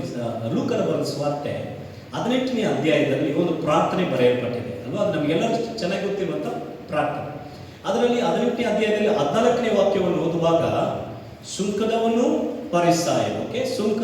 ಪರಿಸಾಯರು ಇಬ್ಬರು ಹೋಗಿ ಅಲ್ಲಿ ಏನು ಮಾಡ್ತಾ ಇದ್ದಾರೆ? ಪ್ರಾರ್ಥನೆ ಮಾಡ್ತಾ ಇದ್ದಾರೆ. ಇದು ನಮಗೆ ತಿಳಿದಂತ ವಾಕ್ಯದ ಭಾಗ. ತುಂಬಾ ಸಾರಿ ನಾವು ಅದನ್ನ ನೋಡಿರ್ತೇವೆ, ಓದಿರ್ತೇವೆ, ಕೇಳಿರ್ತೇವೆ, ಈವನ ಪ್ರಸಂಗ ಕೂಡ ಮಾಡಿರ್ತೇವೆ ವಾಕ್ಯದಲ್ಲಿ. ಹೇಗೆ ಸೋತು ಹೋಗದೆ ಪ್ರಾರ್ಥನೆ ಮಾಡಬೇಕೆಂಬುದಾಗಿ. ಅವಾಗ ಅಲ್ಲಿ ಅವರು ಪ್ರಾರ್ಥನೆ ಮಾಡುವಾಗ ನೋಡ್ರಿ, ಈಗ ಅವನು ಸುಂಕದವರು ಯಾರು? ವರಿವಸೂಲು ಮಾಡುವವರು. ಪರಿಸಾಯನ ಯಾರು? ಆತನು ಬಂದು ವೇದ ಧರ್ಮಶಾಸ್ತ್ರವನ್ನ ಅದನ್ನ ಬೋಧಿಸುವವನು ಅಂತ ಹಿಂಬಾಲಿಸುವವನು ಅಂತ ಒಂದು ಗ್ರೇಟ್ ಪೊಸಿಷನ್ ಇರಬಹುದು. ಯಾಕಂದ್ರೆ ಅವನು ಪರಿಸಾಯನೇ ಬಂದ ಅಂತ ಹೇಳ್ತಾ ಇದ್ದಾನೆ. ಏನು ಹೇಳ್ತಾ ಇದ್ದಾನೆ?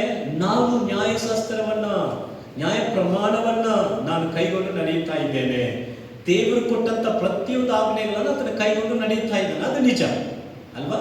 ಈಗ ಆ ಸ್ಥಳದಲ್ಲಿ ಒಬ್ಬ ಸುಂಕದವನು ಬರ್ತಾ ಇದ್ದಾನೆ. ಸುಂಕದವನು ಪ್ರಾರ್ಥನೆ ಮಾಡುವ ಪರಿಸಾಯನ ಹೇಳ್ತಾ ಇದ್ದಾನೆ. ಏನು ಹೇಳ್ತಾ ಇದ್ದಾನೆ? ಆ ಸುಂಕದವನಾಗಿ ನಾನು ಇಲ್ಲ. ಸುಂಕದವನು ಏನ್ ಮಾಡ್ತಾ ಇದ್ದಾನೆ ಇವ್ರಿಗೆ ಗೊತ್ತಾ? ಗೊತ್ತಿಲ್ಲ. ಏನ್ ಗೊತ್ತು ಇವ್ರಿಗೆ ಏನ್ ಗೊತ್ತು? ತಾನು ಚೆನ್ನಾಗಿ ದಶಮಾಂಶ ಕೊಡುವುದು, ತಾನು ಚೆನ್ನಾಗಿ ನ್ಯಾಯಶಾಸ್ತ್ರಗಳ ಹಿಂಬಾಲಿಸುವುದು, ಉಪವಾಸ ತೆಗೆದುಕೊಳ್ಳುವಂಥದ್ದು, ತನ್ನ ಎಲ್ಲ ಕಾರ್ಯಗಳು ಇಟ್ಸ್ ರೈಟ್. ಆದ್ರೆ ಸುಂಕದವನು ಆತನ ಏನ್ ಮಾಡ್ತಾನೆ? ಸುಂಕ ವರಿವಸೂಲು ಮಾಡ್ತಾನೆ. ಅದರಿಂದ ಆತನ ಜೀವನ ಏನಿಲ್ಲ, ಸರಿ ಗೊತ್ತಿಲ್ಲ ಅವನಿಗೆ, ಅವನ ಜೀವನನೇ ಗೊತ್ತಿಲ್ಲ.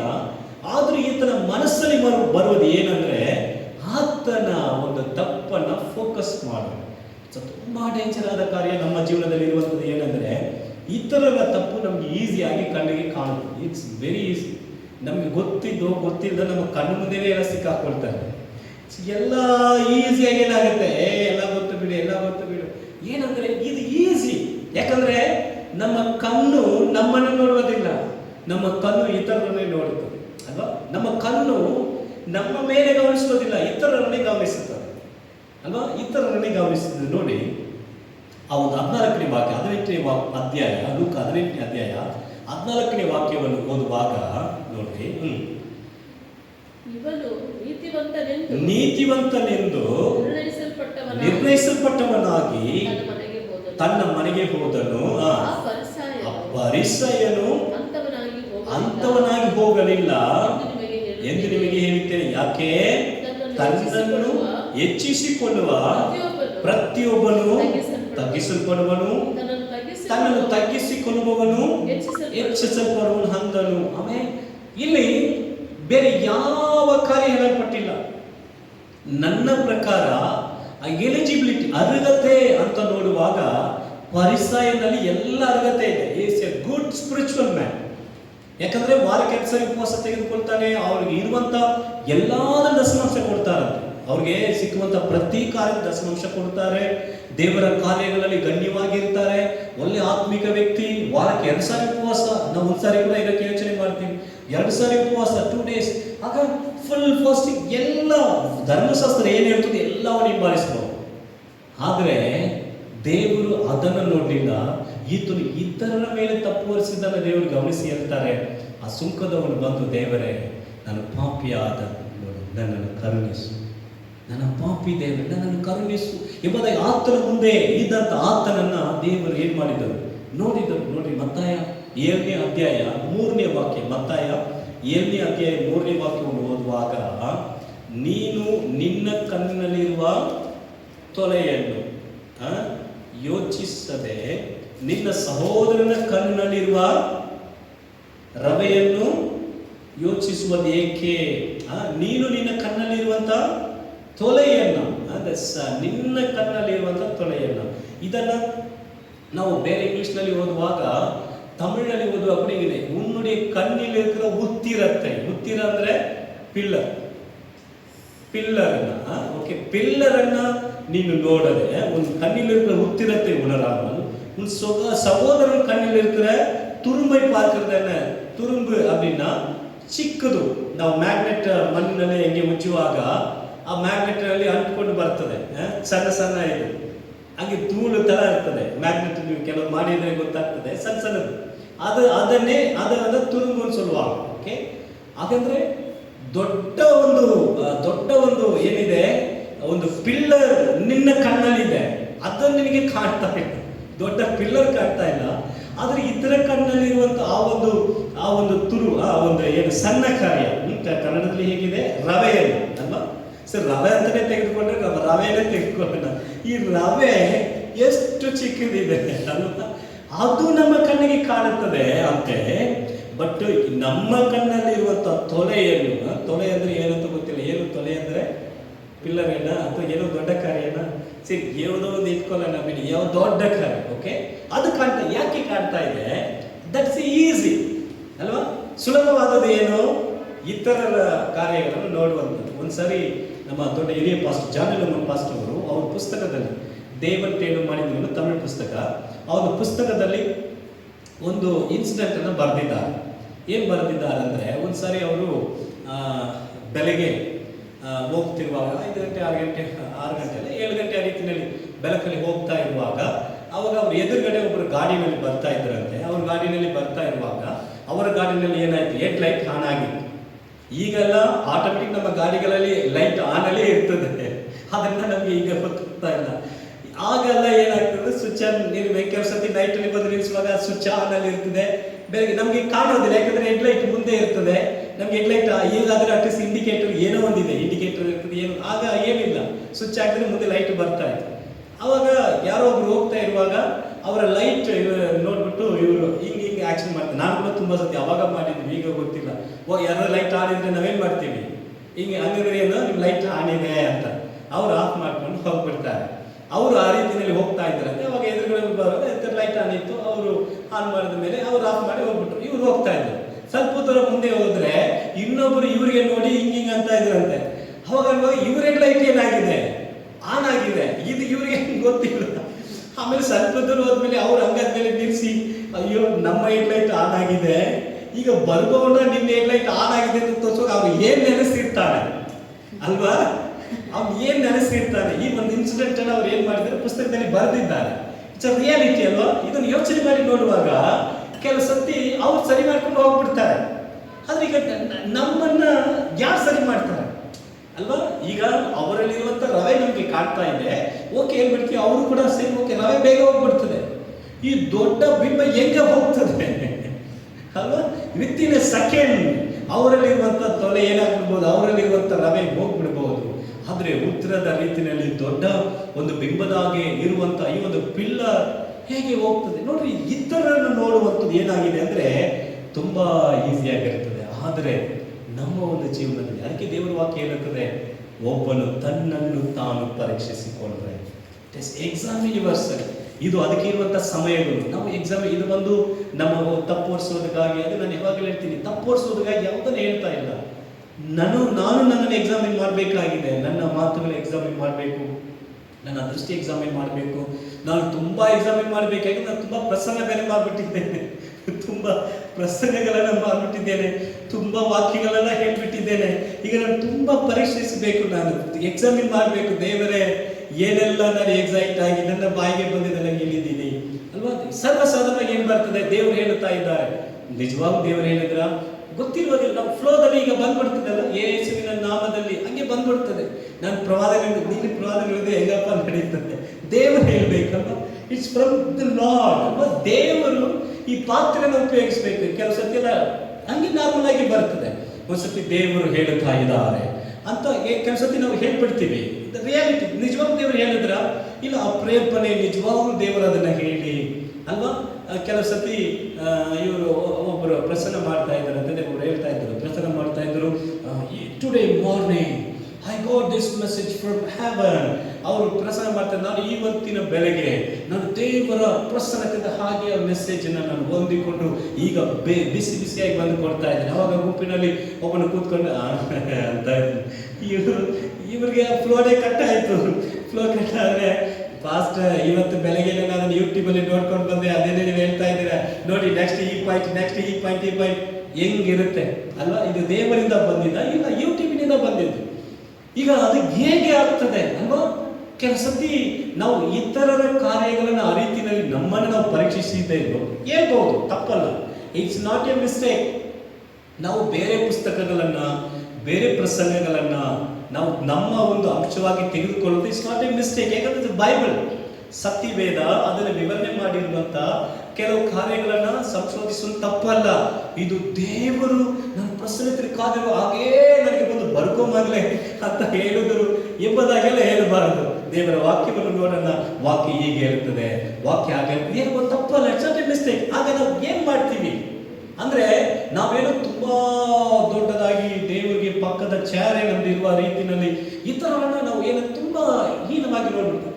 ಲೆಟ್ ಎಕ್ಸಾಮಿನ್ ಅವರ್ ಸೆಲ್ಫ್, ನಮ್ಮನ್ನೇ ನಾವು ಪರೀಕ್ಷಿಸಬೇಕು. ಆಮೇಲೆ ಕೆಲವರೆಲ್ಲ ಕೆಲಸತಿ ಮಾತಾಡುವಾಗಲೇ, ನಮ್ಮ ಸಭೆಯಲ್ಲಿ ದೇವರ ಕೃಪೆಯಿಂದ ಹತ್ರ ಯಾರು ಇಲ್ಲ, ಮಾತಾಡುವಾಗಲೇ ಇವ್ರೇನು ಹೈ ಸ್ಟ್ಯಾಂಡರ್ಡ್ ತರ ಮಾತಾಡ್ತಾರೆ, ನೆಕ್ಸ್ಟ್ ಟು ದ ಜೀಸಸ್. ಇಲ್ಲ ಕೆಲವರು ಹಾಗೆ, ಕೆಲವರು ಮಾತಾಡುವಾಗ ಜೀಸಸ್ ಅವ್ರ ಕೆಳಗೆ ಮಾತಾಡ್ತಾರೆ, ಜೀಸಸ್ ಬೈಕ್ ಜೀಸಸ್ ನಮ್ಗೆಲ್ಲ ಗೊತ್ತು, ಯೇಸುವೆ ಬಂದಮ್ಮ ನಾನು ಒಂದ್ ನಿಮಿಷ ಇರಿ ಜೀಸಸ್ ನಿಮ್ಗೆ ಏನು ಗೊತ್ತಿಲ್ಲ ಅನ್ನೋ ತರ ಏನೋ ರೀತಿಯಲ್ಲ ತಮ್ಮನ್ನ ಏನ್ ಮಾಡ್ತಾರೆ ಮಾಡ್ಕೊಳ್ತಾರೆ ಅಲ್ವಾ. ಇದನ್ನ ಯೋಚನೆ ಮಾಡಿ ನೋಡುವಾಗ ಅವರನ್ನ ಅವರು ತಮ್ಮನ್ನ ತಾವು ನಾವು ಯಾವಾಗ ಪರೀಕ್ಷಿಸುವಂಥದ್ದು. ಆಮೇಲೆ let it examine our self. ನೋಡ್ರಿ, ಈ ಒಂದು ವಾಕ್ಯವನ್ನು ಹೇಳುವಾಗ ತಿಮೋಥಿಯನಿಗೆ ಪೌಲನು ಮುಖ್ಯವಾಗಿ ಒಂದು ಕಾರ್ಯವನ್ನು ಹೇಳ್ತಾರೆ. 2 ತಿಮೋಥಿಯ 2ನೇ ಅಧ್ಯಾಯ 14ನೇ ವಾಕ್ಯ, ಅದು ಒಂದು ತಮಿಳಲ್ಲಿ ಇದೆ, 15ನೇ ವಾಕ್ಯ ಕನ್ನಡದಲ್ಲಿ ಇದೆ. 15th ವರ್ಡ್ ಕನ್ನಡದಲ್ಲಿ 15ನೇ ವಾಕ್ಯ ಓದೋಣ. 2 ತಿಮೋಥಿಯ 2:15.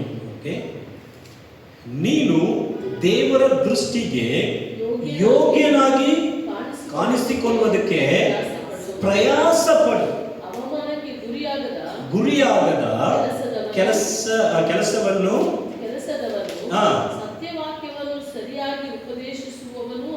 ಆಗಿರು. ಓಕೆ, ನೋಡಿ தமிழ்ல அந்த வசனத்தை தமிழ்ல வந்து 2 தீமோத்தேயு 2:14 இருக்குது. உன்னை தேவனுக்கு முன்பாக உத்தமனாய் நிறுத்தும்படி ಜಾಗ್ರತೆಯ ಇರು. ಆಮೇಲೆ ತುಂಬಾ ನಮ್ಮನ್ನು ಬಾಧಿಸುವಂತ ಒಂದು ವಾಕ್ಯ, ಒಂದು ಪದ ಏನ್ ಗೊತ್ತಾ, ನೀನು ತುಂಬಾ ಯೋಗ್ಯನಾ ನೀನು ಅಲ್ವಾ, ನೀನೇನು ತುಂಬಾ ಯೋಗ್ಯನಾ. ಆ ಪದವನ್ನು ಯಾರು ಹೇಳ್ಬಿಟ್ರೆ ನಮಗೆ ಸುರಂತ ಬರ್ತದೆ ಕೋಪ ಅಲ್ವಾ. ನೀನು ತುಂಬಾ ಯೋಗ್ಯ ತರ ಮಾತಾಡ್ತೀಯ ಅಲ್ವಾ. ಈ ಒಂದು ಪದ ಕೇಳುವಾಗ್ಲೇ ಅಲ್ವಾ, ಈ ಪದ ಕೇಳುವಾಗ್ಲೇ ಏನು ಇದು ಕೆಟ್ಟ ಮಾತಲ್ಲ ಅಲ್ವಾ, ಈ ಕೆಟ್ಟ ಪದನೇ ಅಲ್ಲ. ನೀನೇನು ತುಂಬಾ ಯೋಗ್ಯನಾ ಅಂತ ಒಬ್ಬರು ಒಂದು ಮಾತನ್ನು ಹೇಳ್ಬಿಟ್ರೆ ನಮ್ಮಿಂದ ಸಮಾಧಾನ ಇರಕ್ಕೆ ಆಗೋದಿಲ್ಲ. ಅದು ಬಂದು ನಮ್ಮ ಈಗೋನ ಡೈರೆಕ್ಟ್ ಆಗಿ ಟಚ್ ಮಾಡ್ತದೆ ಅಲ್ವಾ. ಇಷ್ಟೆಲ್ಲ ಕೆಲವೆಲ್ಲ ಮಾತಾಡುವಾಗ ಹೇಳ್ತಾರೆ, ಇಷ್ಟೆಲ್ಲ ಮಾತಾಡ್ತೀಯಲ್ಲ ನೀನೇನು ಯೋಗ್ಯನ, ನನಗೆ ಇಷ್ಟು ಬಂದು ಹೇಳ್ತೀಯಲ್ಲ ನೀನೇನು ಯೋಗ್ಯನ ಅಂತ ಒಂದು ಪದ ಹೇಳ್ಬಿಟ್ರೆ ಎಷ್ಟು ನಮ್ಮನ್ನು ಬಾಧಿಸ್ತದಲ್ವ. ಇವಾಗ ತಿಮೋಥಿಗೆ ಪೌಲನು ಈ ಎಕ್ಸಾಕ್ಟ್ ಮಾಡಿ ಹೇಳ್ತಾ ಇದ್ದಾನೆ, ನೀನು ಎಲ್ಲರ ದೃಷ್ಟಿನಲ್ಲಿ ಯೋಗ್ಯನಾಗಿ ಕಾಣಿಸ್ಕೋಬೇಕು. ನೀನು ಯೋಗ್ಯ ಅಂತ ಹೇಳ್ಬೇಕು, ನೀನು ಡಿಸ್ಕ್ವಾಲಿಫೈಡ್ ಆಗಿರ್ಬೋದು, ನೀನು ಯೋಗ್ಯ ಅಂತ ನೀನು ನೋಡಿ ಹೇಳ್ಬೇಕು ಅಲ್ವಾ. ನೀನೇನು ಯೋಗ್ಯನಾ ಅಂತ ಒಂದು ಪದ ಬಂದ್ಬಿಟ್ರೆ ಅದು ಎಷ್ಟು ಬಾಧಿಸ್ತದೆ ಅಲ್ವಾ, ಎಷ್ಟು ಬಾಧಿಸ್ತದೆ. ಅದಕ್ಕೆ ತಿಮೋಥಿಯನ್ನು ಪೌಲಿಗೆ ಬರೀಬೇಕು ಹೇಳ್ತಾನೆ, ನೀನು ಎಲ್ಲರ ದೃಷ್ಟಿನಲ್ಲಿ ಎಲ್ಲ ನೀನು ನೋಡುವಾಗ ಇವಾಗ ಎಲಿಜಿಬಲ್ ಯೋಗ್ಯನಂತ ಹೇಳ್ಬೇಕು. ನೀವೆಲ್ಲ ಯೋಗ್ಯನಂತ ನೀನು ಏನ್ ಮಾಡಬಾರ್ದು, ಕೇಳಬಾರ್ದು. ಅದರಲ್ಲಿ ಈ ಒಂದು ತಮಿಳಲ್ಲಿ ತುಂಬಾ ಈ ವಾಕ್ಯ ಇದೆ, ಉತ್ತಮನಾಗ ನಿರುತ್ತುಂಬಡಿ ಜಾಗ್ರತೆಯಾಗಿರು அப்படின்னு தமிழ்ல இருக்குது. ಕನ್ನಡದಲ್ಲಿ ಅಭಿ ಇರ್ತದ ಕೆಲಸವನ್ನು ಸತ್ಯಕ್ಕೆ ಉಪದೇಶಿಸುವವನಾಗಿರು. ಸಿಂಪಲ್ ಆಗಿ ಬಂದ್ಬಿಟ್ಟಿದೆ. ತಮಿಳಲ್ಲಿ ಹೇಗಿದೆ ಅಂದ್ರೆ, ಅವರ ಮುಂದೆ ನಿನ್ನನ್ನು ಯೋಗ್ಯನಾಗಿ ನಿಲ್ಲಿಸುವುದಕ್ಕೆ ಪ್ರಯಾಸ ಪಡುವಂತ ಕನ್ನಡದಲ್ಲಿದೆ. ತಮಿಳೇನಿದ್ರೆ, ನೀನು ಜಾಗರೂಕನಾಗಿರು, ನೀನು ಎಚ್ಚರಿಕೆಯಾಗಿರು, ಬಿ ಕೇರ್ಫುಲ್, ನೀನು ಕೇರ್ಫುಲ್ ಆಗಿರು. ಯಾಕೆ? ನಿನ್ನ ಮಾತು, ನಿನ್ನ ನಡಕೆ, ನಿನ್ನ ಕ್ರಿಯೆ, ನಿನ್ನ ಭಾವನೆ, ನೀನು ನಡೆದುಕೊಳ್ಳುವ ವಿಧಾನಗಳು ಅವರ ಮುಂದೆ ನೀನು ಯೋಗ್ಯನೂ ಆಗಿ ನಿಲ್ಲಬೇಕು. ಅದನ್ನು ನಿಲ್ಲಿಸುವುದಕ್ಕೆ ಪ್ರಯತ್ನ. ಒಂದು ಸತ್ಯ ಹೇಳ, ನಾವು ಯಾರನ್ನು ಮಾತಿನಿಂದ ಬದಲಾವಣೆ ಮಾಡಕ್ಕೆ ಆಗುವುದೇ ಇಲ್ಲ.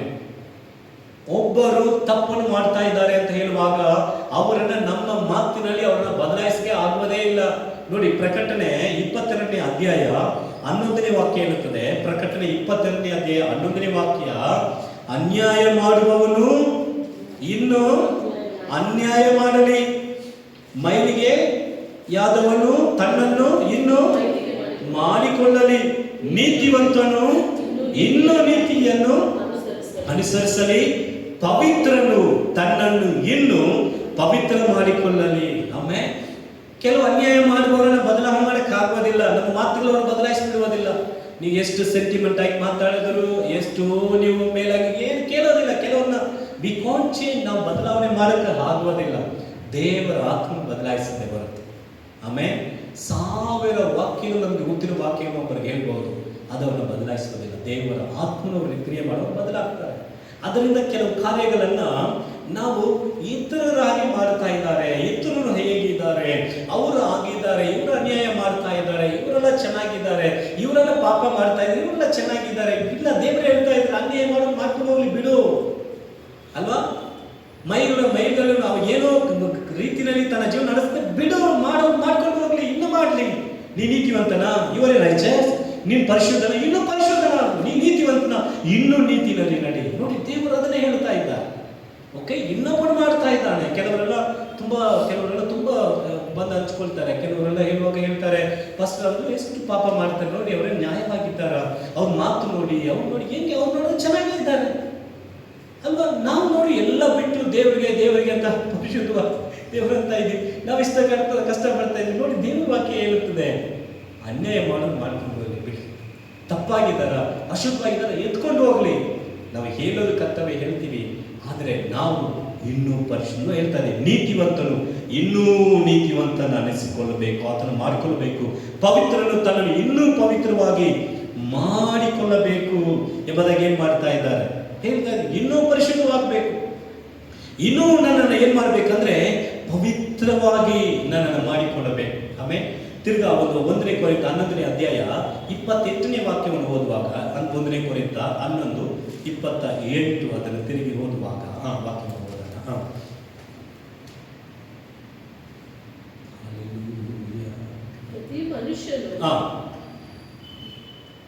ಓದಿ. ಪ್ರತಿ ಮನುಷ್ಯನು ತನ್ನನ್ನು ಪರೀಕ್ಷಿಸಿಕೊಂಡವನಾಗಿ ಆ ರೊಟ್ಟಿಯಲ್ಲಿ ತಕ್ಕೊಂಡು ತಿನ್ನಲಿ, ಆ ಪಾತ್ರೆಯಲ್ಲಿ ಕುಡಿಯಲಿ. ಪ್ರತಿ ಮನುಷ್ಯನು ತನ್ನನ್ನು ಪರೀಕ್ಷಿಸಿಕೊಂಡವನಾಗಿ, ಓಕೆ, ಲೆಟ್ ಎಕ್ಸಾಮಿನ್ ದಮ್ಸೆಲ್ಫ್, ತನ್ನನ್ನೇ ತಾನು ಅದಕ್ಕೋಸ್ಕರ ಪರೀಕ್ಷಿಸಿಕೊಂಡವನಾಗಿ ಈ ರೊಟ್ಟಿಯನ್ನ ತಿನ್ನಲಿ, ಈ ಪಾತ್ರೆಯನ್ನ ಪಾನ ಮಾಡಲಿ. ಇದಕ್ಕೆ ಒಳ್ಳೆ ಎಕ್ಸಾಂಪಲ್ ಯಾರಂದ್ರೆ ದಾವೀದ, ಡೇವಿಡ್. It's good example. 139ನೇ ಕೀರ್ತನೆ 1ನೇ ವಾಕ್ಯದಲ್ಲಿ, 139ನೇ ಕೀರ್ತನೆ 1ನೇ ವಾಕ್ಯದಲ್ಲಿ, ಯೆಹೋವನೇ ನೀನು ನನ್ನನ್ನು ಪರೀಕ್ಷಿಸಿ ತಿಳಿದುಕೊಂಡಿದ್ದೀ ಅಂತ ಹೇಳ್ತಾರೆ. ಅದು ಬಂದು ಪಾಸಿಟಿವ್ ಆಗಿದೆ ಅಲ್ಲ. ಆಲ್ರೆಡಿ ನೀನನ್ನು ಏನ್ ಮಾಡಿದ್ಯಾ, ಟೆಸ್ಟ್ ಮಾಡ್ಬಿಟ್ಟಿದ್ಯಾ, ತಿಳಿದುಕೊಂಡಿದ್ಯಾ, ಇದೆಯಾ ಅಂತ ಬರ್ತಾ ಇದೆಯಲ್ಲ, ಆಲ್ರೆಡಿ ಡನ್, ಮುಗಿದಿದೆ.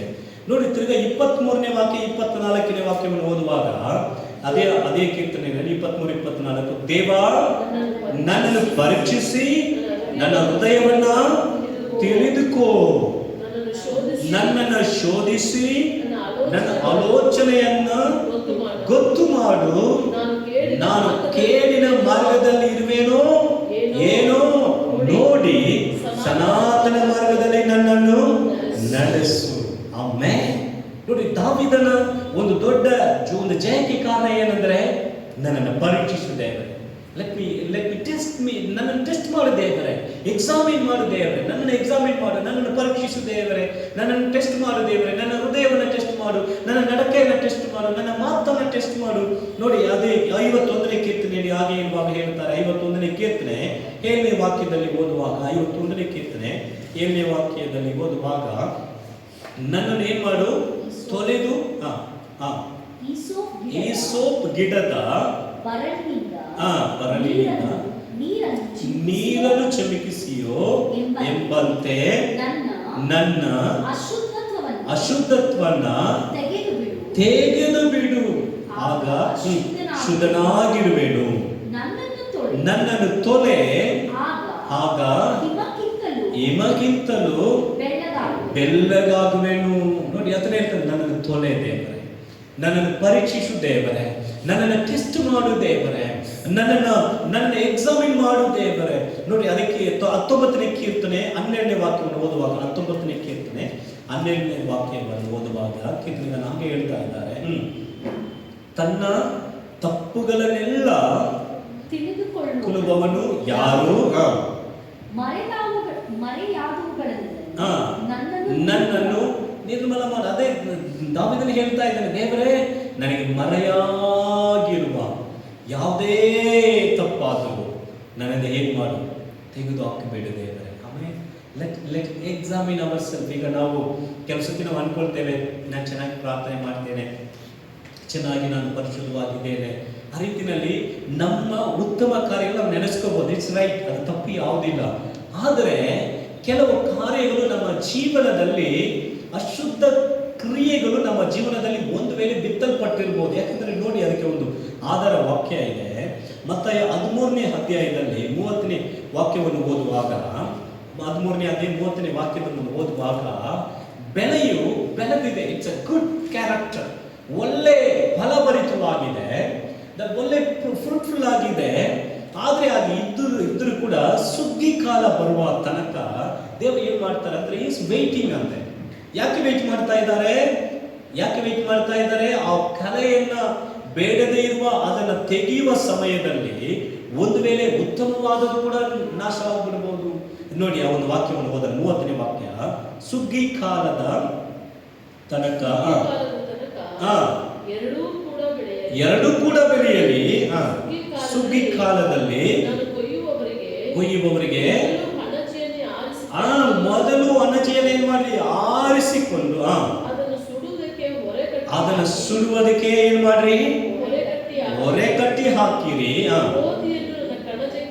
ಗೋಧಿಯನ್ನು ನನ್ನ ಕಣಜಕ್ಕೆ ಏನ್ ಮಾಡ್ರಿ, ತುಂಬಿಸಿರಿ ಎಂದು ಹೇಳಿದನು ಅಂದನು. ಆಮೇಲೆ ಈಗ ಎರಡು ಸೇರಿ ಬೆಳೀತಾ ಇದೆ. ಈಗ ನಮ್ಮ ಒಂದು ಕೆಲವು ನಾವು ಬಯಸುವುದಿಲ್ಲ ಅಲ್ವಾ, ಕೆಲವು ಕಾರ್ಯಗಳನ್ನ ಮಾಡಲು ಬಯಸುವುದಿಲ್ಲ.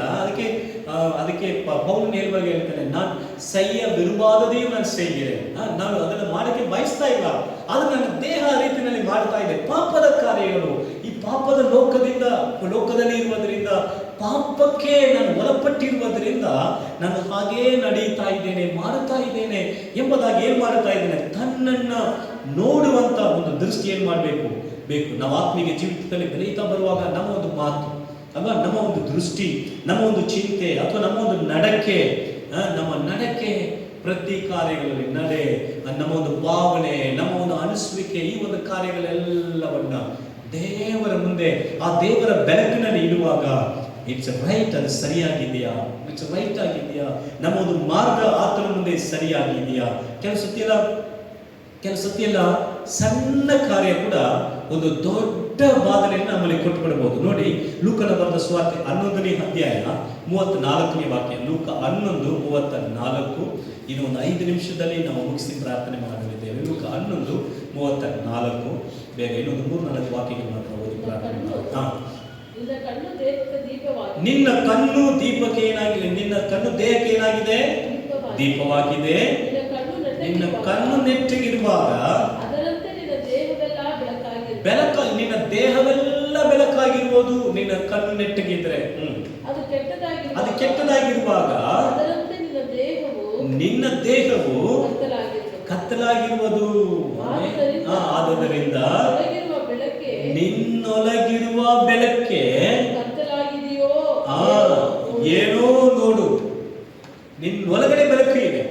ಇದೆ. ಆದರೆ ಆ ಒಂದು ಬೆಳಕು ಕತ್ತಲೆಯಾಗಿದೆಯಾ ಅಂತ ನೋಡ್ಕೋ ಹೇಳ್ತಾ ಇದ್ದಾರೆ. ನಮ್ಮೊಳಗಡೆ ಇರುವಂತಹ ಒಂದು ಬೆಳಕು ಕತ್ತಲೆ ಹಾಕ್ಬಿಟ್ರೆ ಇಡೀ ದೇಹ ಕತ್ತಲೆ, ನಮ್ಮ ಒಂದು ಜೀವನ. ನೋಡಿ ಇನ್ನೊಂದು ವಾಕ್ಯ, ಸ್ವಲ್ಪ ಉಳಿದ ಹಿಟ್ಟು. 1 ಕೊರಿಂಥ 5ನೇ ಅಧ್ಯಾಯ 6ನೇ ವಾಕ್ಯವನ್ನು ಓದುವಾಗ, ನೀವು ಇಕ್ಕುವುದು ಒಳ್ಳೆಯದಲ್ಲ, ಸ್ವಲ್ಪ ಹುಳಿ ಕಲಿಸಿದರೆ ಕಣಕವೆಲ್ಲ ಹುಳಿಯಾಗುತ್ತದೆ ಎಂದು ನಿಮಗೆ ತಿಳಿಯದು. ಸ್ವಲ್ಪ, ಇಟ್ಸ್ ಲಿಟಿಲ್, ಸ್ವಲ್ಪ ಒಂದು ಕಾರ್ಯ ಸಂಪೂರ್ಣವಾದ ಕಾರ್ಯ ಏನ್ ಮಾಡಿಬಿಡ್ತದೆ, ನಾಶ ಮಾಡಿಬಿಡ್ತದಂತೆ. ಒಂದು ಒಂದು ಒಂದು ಈ 2ನೇ ವಾಕ್ಯವನ್ನು ಓದೋಣ. 1 ಯೋಹಾನ 3:3. 1 ಯೋಹಾನ 3:3. 1 ಯೋಹಾನ 3ನೇ ಅಧ್ಯಾಯ 3ನೇ ವಾಕ್ಯ. ಯಾಕಂದ್ರೆ ಆತನನ್ನು ನೋಡುವೆವು, ಆತನ ಮೇಲೆ ಈ ನಿರೀಕ್ಷೆಯನ್ನ ಇಟ್ಟಿರುವ ಪ್ರತಿಯೊಬ್ಬನು ಆಮೇಲೆ ಕ್ರಿಸ್ತನು ಶುದ್ಧನಾಗಿರುವಂತೆಯೇ ತನ್ನನ್ನು ಶುದ್ಧ ಮಾಡಿ ಕೊಲ್ಲುತ್ತಾನೆ. ಆಮೇಲೆ 1 ಪೇತ್ರ 2:2. 1 ಪೇತ್ರ 2:2.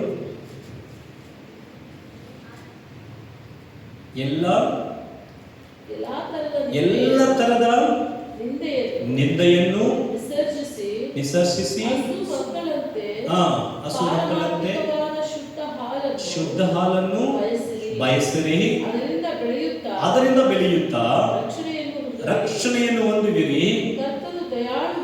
ಆಮೇಲೆ ಕರ್ತನು ದಯಾಳುವೆಂದು ನೀವು ಅನುಭವದಿಂದ ತಿಳಿದುಕೊಂಡಿದ್ದೀರಲ್ಲವೋ. ಆಮೇನ್ ಆಮೇನ್ ಆಮೇನ್. ಒಂದು 2024ನೇ ವರ್ಷವನ್ನು ಮುಗಿಸಿ 25ನೇ ವರ್ಷದಲ್ಲಿ ಹೋಗಲಿರುವಂತ ನಾವು ನಮ್ಮ ಜೀವನವನ್ನ ಎಕ್ಸಾಮಿನ್ ನೋಡುವಾಗ, ನಮ್ಮನ್ನೇ ನಾವು ಎಕ್ಸಾಮಿನ್ ನೋಡುವಾಗ, ನಮ್ಮ ಒಂದು ಮಾತು, ನಮ್ಮ ಒಂದು ದೃಷ್ಟಿ, ನಮ್ಮ ಒಂದು ಕ್ರಿಯೆ, ನಮ್ಮ ಒಂದು ಕಾರ್ಯ ಒಂದು ಜೀವಂತ ಸ್ಥಳದಲ್ಲಿ ಹಾಗೆ ಎದ್ದು ನಿಂತುಕೊಂಡು ನಾವು ಪ್ರಾರ್ಥನೆ ಮಾಡೋಣ ದೇವರ ಸಮ್ಮುಖದಲ್ಲಿ, ಆತನ ವಾಕ್ಯದ ಬೆಳಕಿನಲ್ಲಿ ಇಟ್ಟು ಲೆಟ್ ಎಕ್ಸಾಮಿನ್ ಅವರ್ ಸೆಲ್ಫ್. ನಮ್ಮನ್ನೇ ನಾವು ಪರೀಕ್ಷಿಸುವಂತ, ಎಕ್ಸಾಮಿನ್ ಮಾಡುವಂತ ಈ ಒಂದು ಸಮಯ. ಪ್ರಿಯ ದೇವ ಮಕ್ಕಳೇ, ಈ ಒಂದು ವರ್ಷದ ಅಂತಿಮಕ್ಕೆ ಬಂದಿದೆ. 2024ನೇ ವರ್ಷವನ್ನ ಮುಗಿಸಿ 2025ನೇ ವರ್ಷಕ್ಕೆ ಹೋಗುವುದಕ್ಕಾಗಿ ನಾವು ಸಿದ್ಧವಾಗ್ತಾ ಇದ್ದೇವೆ. ಹಲವಾರು ವಿಧಾನಗಳು, ನಾವು ನಮ್ಮ ಒಂದು ಮನೆಯನ್ನು ಅದಕ್ಕೋಸ್ಕರ ಸಿದ್ಧ ಮಾಡ್ತೇವೆ. ಎಲ್ಲಾ ರೀತಿಯಲ್ಲಿ ನಮ್ಮೊಂದು ಶರೀರಕ್ಕೆ ಹೊಸ ಬಟ್ಟೆಗಳು, ಈ ರೀತಿ ಅನೇಕ ಸಿದ್ಧತೆಗಳನ್ನ ಹೊಸ ವರ್ಷಕ್ಕೋಸ್ಕರ ಮಾಡಿಕೊಳ್ತೇವೆ. ಆದ್ರೆ ನಮ್ಮ ಒಂದು ಒಳಗಡೆ ಇರುವಂತ ನಮ್ಮ ಒಂದು ಮನುಷ್ಯನ ನಮ್ಮ ಒಂದು ಜೀವನ, ನಮ್ಮನ್ನೇ ನಾವು ಪರೀಕ್ಷಿಸುವಂತ, ಎಕ್ಸಾಮಿನ್ ಮಾಡಿ ನೋಡುವಂತಹ ಈ ಒಂದು ಕಾರ್ಯ ಬಹಳ ಮುಖ್ಯವಾಗಿದೆ. ಅದೇ ಹಳೆಯ ದೃಷ್ಟಿ, ಅದೇ ಹಳೆಯ ಪಾಪ, ಅದೇ ಹಳೆಯ ಕಾರ್ಯಗಳೆಲ್ಲ ಅಶುದ್ಧಗಳನ್ನ ಇಟ್ಟುಕೊಂಡು ನಾವು ಹಾಗೇ ಹೊಸ ವರ್ಷಕ್ಕೆ ಹೋಗಲೇ ಇರುತ್ತೇವ. ಒಂದು ನಿಮಿಷ ನಮ್ಮನ್ನೇ ನಾವು ಪರೀಕ್ಷಿಸಿ ನೋಡೋಣ, ಎಕ್ಸಾಮಿನ್ ಮಾಡಿಕೊಂಡು ನೋಡೋಣ. ಪ್ರಿಯ ದೇವ ಜನರೇ, let it examine our self. ನಮ್ಮನ್ನೇ ನಾವು ಪರೀಕ್ಷಿಸಿ ನೋಡೋಣ. ನಮ್ಮ ಮಾತುಗಳು, ನಮ್ಮ ಜೀವನ, ನಮ್ಮ ಯೋಗ್ಯತೆ, ನಮ್ಮ ಕಣ್ಣು, ನಮ್ಮ ಒಂದು ಕ್ರಿಯೆಗಳು, ನಾವು ಮಾಡುವಂತ ಕಾರ್ಯಗಳು, ನಾವು ಮಾತಾಡುವಂತ ಕಾರ್ಯಗಳು, ನಮ್ಮ ಹೃದಯದಲ್ಲಿ ಇರುವಂತ ಕಾರ್ಯಗಳು, ಅದೆಲ್ಲ ಏನಾಗಿದೆ. ಹಾಲೆಲೂಯಾ. ಹಾಗೆ ಬಲಗೈಯನ್ನು ಎತ್ತಿ ದೇವರ ಸಮ್ಮುಖದಲ್ಲಿ ನಮ್ಮನ್ನೇ ನಾವು ಸಮರ್ಪಿಸಿಕೊಳ್ಳೋಣ. ದೇವರೇ, ನನ್ನನ್ನು ಒಪ್ಪಿಸಿಕೊಡುತ್ತಾ ಇದ್ದೇನಪ್ಪ. ಪರಿಶುದ್ಧ ಆತ್ಮನು ನಮ್ಮ ಸಹಾಯಕನು. ಆಮೇಲೆ ದೇವರ ವಾಕ್ಯ ಹೇಳುತ್ತದೆ, ಈಸ್ ಅವರ್ ಹೆಲ್ಪ್. ನಮಗೆ ಸಹಾಯ ಮಾಡುವ ಆತ್ಮನು, ನಮಗೆ ಸಹಾಯ ಮಾಡುವಂತ ಪರಿಶುದ್ಧ ಆತ್ಮನು ನಮ್ಮ ಜೀವನದಲ್ಲಿ, ನಮ್ಮ ಹೃದಯದಲ್ಲಿ, ನಮ್ಮ ನಡಕೆಯಲ್ಲಿ, ನಮ್ಮ ಒಂದು ಕಾರ್ಯಗಳಲ್ಲಿ ಏನೆಲ್ಲ ಇದೆ ದೇವರೇ ನನಗೆ ತೋರಿಸಿಕೊಡು ಎಂಬುದಾಗಿ ಆತನ ಮುಂದೆ ನಾವು ಬಿಟ್ಟು ಕೊಡುವಾಗ ನಮ್ಮ ಜೀವಿತದಲ್ಲಿರುವ ಎಲ್ಲಾ ಕಾರ್ಯಗಳನ್ನ, ಕುಂದು ಕೊರತೆಗಳನ್ನ ಆತನು ತೋರಿಸುವವನಾಗಿದ್ದಾನೆ. ಹಾಲೆಲೂಯಾ. ಆಗಿರುವಂತ ಸ್ಥಳದಲ್ಲಿ ನಮ್ಮ ಬಲಗೈಯ ನೇತಿ ನಾವು ಪ್ರಾರ್ಥನೆ ಮಾಡೋಣ. ಸ್ತೋತ್ರಪ್ಪ, ಸ್ತೋತ್ರ ಕರ್ತನೆ. ನಿಮಗೆ ವಂದನೆಗಳಪ್ಪ. ನನ್ನನ್ನು ಅಪ್ಪ, ನಮ್ಮನ್ನು ನಿನ್ನ ಆಳ್ವಿಕೆಗೆ ಒಪ್ಪಿಸಿಕೊಡುತ್ತಾ ಇದ್ದೇವೆ ಅಪ್ಪ. ನಮ್ಮನ್ನೇ ನಾವು ಪರೀಕ್ಷಿಸಿ ತಿಳಿದುಕೊಳ್ಳುವಂತಹ, ನಮ್ಮನ್ನೇ ನಾವು ಅಪ್ಪ ವಿಚಾರಿಸಿಕೊಳ್ಳುವಂತ, ತಿಳಿದುಕೊಳ್ಳುವಂತಹ ಒಂದು ಮನೋಭಾವನೆಯನ್ನ ನಮಗೆ ಕೊಡಿರಿ ಕರ್ತನೆ, ಕೊಡಿರಿ ಕರ್ತನೆ. Hallelujah, hallelujah. ನಿನಗೆ ವಂದನೆಯಪ್ಪ, ನಿನಗೆ ವಂದನೆ ರಾಜ. Hallelujah hallelujah. ಕರ್ತನೇ, ನಮ್ಮನ್ನು ತೊಳೆದು ಶುದ್ಧೀಕರಿಸಪ್ಪ. ಓ ನಮ್ಮ ಜೀವನದಲ್ಲಿ ನಿನಗೆ ಬೇಡದಿರುವಂತ, ನಿನಗೆ ಇಷ್ಟವಿಲ್ಲದೆ ಇರುವಂತ, ಅಪ್ಪ ಬೇಡದಿರುವ ಎಲ್ಲಾ ಕಾರ್ಯಗಳನ್ನ, ಅನಜಗಳನ್ನ, ಅದೆಲ್ಲವನ್ನ ನಮ್ಮ ಜೀವಿತದಿಂದ ತೆಗೆದು ಬಿಡು ದೇವರೇ. ನಮ್ಮ ಮಾತಿನಲ್ಲಿ, ನಮ್ಮ ದೃಷ್ಟಿನಲ್ಲಿ, ನಮ್ಮ ಕ್ರಿಯೆಯಲ್ಲಿ, ನಮ್ಮ ನಡಕಿನಲ್ಲಿ ಇರುವಂತ ಎಲ್ಲ ಕುಂದು ಕೊರತೆಗಳನ್ನ, ಎಲ್ಲ ರೀತಿಯಾದ ಅಶುದ್ಧಗಳನ್ನ ದೇವರೇ, ಎಲ್ಲ ನಿನಗೆ ಇಷ್ಟವಿಲ್ಲದೆ ಇರುವ ಕಾರ್ಯಗಳನ್ನ ತೆಗೆದು ಬಿಡು ಸ್ವಾಮಿ. ನಿನ್ನ ಪರಿಶುದ್ಧವಾದ ರಕ್ತ ನಮ್ಮ ಆತ್ಮ ಪ್ರಾಣ ದೇಹವನ್ನ ತೊಳೆದು ನಮ್ಮನ್ನ ಶುದ್ಧೀಕರಿಸಲಿ ಅಪ್ಪ. ನಮ್ಮ ಪಾಪಗಳನ್ನ ಶುದ್ಧೀಕರಿಸಲಿ ಕರ್ತನೇ. ನಡುನೆತ್ತಿಂದ ಅಂಗಾಲಿನ ತನಕ ನಿನ್ನ ಒಂದು ರಕ್ತವು ಹಾದು ಬರಲಿ ಅಪ್ಪ. ನಮ್ಮನ್ನು ತೊಳೆದು ಶುದ್ಧಿ ಮಾಡು ದೇವರೇ. ನಮ್ಮದು ಬಾಯಿಯ ಮಾತು ಅನೇಕ ಸಾರಿ ನಮ್ಮ ಕಂಟ್ರೋಲ್ ಇಲ್ಲದನೆ ಅನೇಕರನ್ನ ಬಾಧಿಸಿದೆ ಅಪ್ಪ. ಅನೇಕರನ್ನ ಬಾಧಿಸಿದೆ. ಹೊಲಸು ಮಾತುಗಳು ಬಂದಿದೆ, ಅಶುದ್ಧವಾದ ಮಾತುಗಳು ಬಂದಿದೆ. ಹಾಲೆಲೂಯ ದೇವರೇ, ನಮ್ಮ ಬಾಯನ್ನು, ನಮ್ಮ ನಾಲಿಗೆಯನ್ನ ತೊಳೆದು ಶುದ್ಧೀಕರಿಸಪ್ಪ. ನಮ್ಮ ಕಣ್ಣುಗಳು ಅನೇಕ ಅಶುದ್ಧ ಕಾರ್ಯಗಳನ್ನ ನೋಡಿದೆ, ಅನೇಕ ಅಶುದ್ಧ ಕಾರ್ಯಗಳನ್ನ ನೋಡುವುದಕ್ಕೆ ನಮ್ಮ ಕಣ್ಣುಗಳು ಬಿಟ್ಟುಕೊಡಲ್ಪಟ್ಟಿದೆ ದೇವರೇ. ಕ್ಷಮಿಸು ದೇವರೇ. Hallelujah hallelujah. ನಿನಗೆ ಸ್ತೋತ್ರಪ್ಪ. ನಮ್ಮನ್ನು ತೊಳೆದು ಶುದ್ಧೀಕರಿಸು ಸ್ವಾಮಿ. ನಮ್ಮ ಆತ್ಮ ಪ್ರಾಣ ದೇಹವನ್ನು ತೊಳೆದು ಶುದ್ಧೀಕರಿಸು ಸ್ವಾಮಿ, ಶುದ್ಧೀಕರಿಸು ಸ್ವಾಮಿ. Hallelujah hallelujah. ನಿನಗೆ ವಂದನೆಯಪ್ಪ, ವಂದನೆ ರಾಜ, ವಂದನೆ ರಾಜ. Hallelujah hallelujah hallelujah. ಓಲಸಾದ ಕೆಸರಿನಿಂದ ನಮ್ಮನ್ನು ರಕ್ಷಿಸಿದೆ. ಓಲಸಾದ ಕೆಸರಿನಿಂದ ನಮ್ಮನ್ನು ರಕ್ಷಿಸಿದೆ. ಪಾಪ ತೊಳೆದು ಶುದ್ಧೀಕರಿಸಯ್ಯ. ಈ ದಿವ್ಯ ಸಮಯ ಕೇಳುವ. ಹಾಲೆಲೂಯ. ಪಾಪ ತೊಳೆದು ಶುದ್ಧೀಕರಿಸಯ್ಯ. ಈ ದಿವ್ಯ ಸಮಯದಲ್ಲೂ ಆತ್ಮಸ್ವರೂಪನೇ, ಪ್ರಿಯ ಆತ್ಮಸ್ವರೂಪನೇ, ಈರಬಾ ದೇವ, ಇಳಿದು ಬಾ ದೇವ, ನಮ್ಮ ಮಧ್ಯದಲ್ಲೂ. Hallelujah hallelujah. ಪರಿಶುದ್ಧನಾದಂಥ ಒಳ್ಳೆ ಪರಲೋಕ ತಂದೆಯಾದ ದೇವರೇ, ಈ ಒಂದು ಉಪವಾಸ ಪ್ರಾರ್ಥನೆ ಮೊದಲನೇ ದಿನದಲ್ಲಿ ನಮ್ಮ ಆತ್ಮ ಪ್ರಾಣ ದೇಹವನ್ನ ನಿನ್ನ ಆಳ್ವಿಕೆಗೆ ಒಪ್ಪಿಸಿಕೊಳ್ತಾ ಇದ್ದೇವೆ ಸ್ವಾಮಿ. ದೇವರೇ, ನಮ್ಮನ್ನೇ ನಾವು ಪರೀಕ್ಷಿಸಿ ನೋಡುವಂತ, ನಮ್ಮನ್ನೇ ನಾವು ನಿಧಾನಿಸಿ ನೋಡುವಂತ, ನಮ್ಮನ್ನೇ ನಾವು ಆಲೋಚಿಸಿ ನೋಡುವಂತ ಕೃಪೆಯನ್ನು ನಮಗೆ ಕೊಡು ದೇವರೇ. ದೇವರೇ, ಈ ಒಂದು 3 ದಿನಗಳು ನಿನ್ನ ಸಮ್ಮುಖದಲ್ಲಿರುವ ಪ್ರತಿಯೊಂದು ಕ್ಷಣಗಳು ನಮ್ಮನ್ನೇ ನೀನು ಸಿದ್ಧಗೊಳಿಸು ಸ್ವಾಮಿ. ನಮ್ಮ ಆತ್ಮವನ್ನ, ಪ್ರಾಣವನ್ನ, ನಮ್ಮ ಒಂದು ದೇಹವನ್ನ ನೀನು ಸಿದ್ಧಗೊಳಿಸು ಎಂಬುದಾಗಿ ನಾವು ಪ್ರಾರ್ಥನೆ ಮಾಡುತ್ತಾ ಇದ್ದೇವೆ ಸ್ವಾಮಿ. ಈ ಒಂದು ಸಮಯ ತೆಗೆದುಕೊಂಡು ಇಲ್ಲಿ ಬಂದ ಎಲ್ಲರನ್ನ ಆಶೀರ್ವದಿಸಿರಿ. ಆನ್ಲೈನ್ ಅಲ್ಲಿ ನೋಡುವಂತ ಎಲ್ಲರನ್ನು ಕೂಡ ಆಶೀರ್ವದಿಸು ಸ್ವಾಮಿ. ಈ ಒಂದು ಸಮಯಗಳು ನಮ್ಮೆಲ್ಲರನ್ನ ಒಂದೇ ಸಿದ್ಧತೆಯೊಟ್ಟಿಗೆ ನಿನ್ನ ಆಶೀರ್ವಾದ ಕಡೆಗೆ ನೇರಾಗಿ ನಮ್ಮನ್ನು ನಡೆಸಲಿ ಎಂಬುದಾಗಿ ಪ್ರಾರ್ಥಿಸ್ತಾ ಇದ್ದೇವೆ ಸ್ವಾಮಿ. ನಮ್ಮನ್ನು ಸಂಪೂರ್ಣವಾಗಿ ಸಮರ್ಪಿಸ್ತೇವೆ. ನಿನಗೆಲ್ಲ ಘನತೆ, ನಿನಗೆಲ್ಲ ಮಹಿಮೆ ಸಲ್ಲಿಸ್ತೇವೆ. ಯೇಸುವಿನ ನಾಮದಲ್ಲಿ ಪ್ರಾರ್ಥಿಸ್ತೇವೆ ಜೀವವುಳ್ಳ ಒಳ್ಳೆಯ ತಂದೆಯೇ, ಆಮೇಲೆ ಸೇರಿ ಹೇಳೋಣ. ನನ್ನ ಮನವೇ ಯೆಹೋವನನ್ನು ಕೊಂಡಾಡು, ನನ್ನ ಸರ್ವದಗಳೇ ಆತನ ಪವಿತ್ರ ನಾಮವನ್ನು ಕೀರ್ತಿಸಲಿ. ನನ್ನ ಮನವೇ ಯೆಹೋವನನ್ನು ಕೊಂಡಾಡು, ಆತನ ಮಾಡುವ ಉಪಕಾರಗಳಲ್ಲಿ ಒಂದನ್ನು ಮರೆಯಬೇಡ. Amen amen amen. Praise Lord, praise Lord. ದೇವರು ನಿಮ್ಮನ್ನು ಆಶೀರ್ವಾದ ಮಾಡಿ.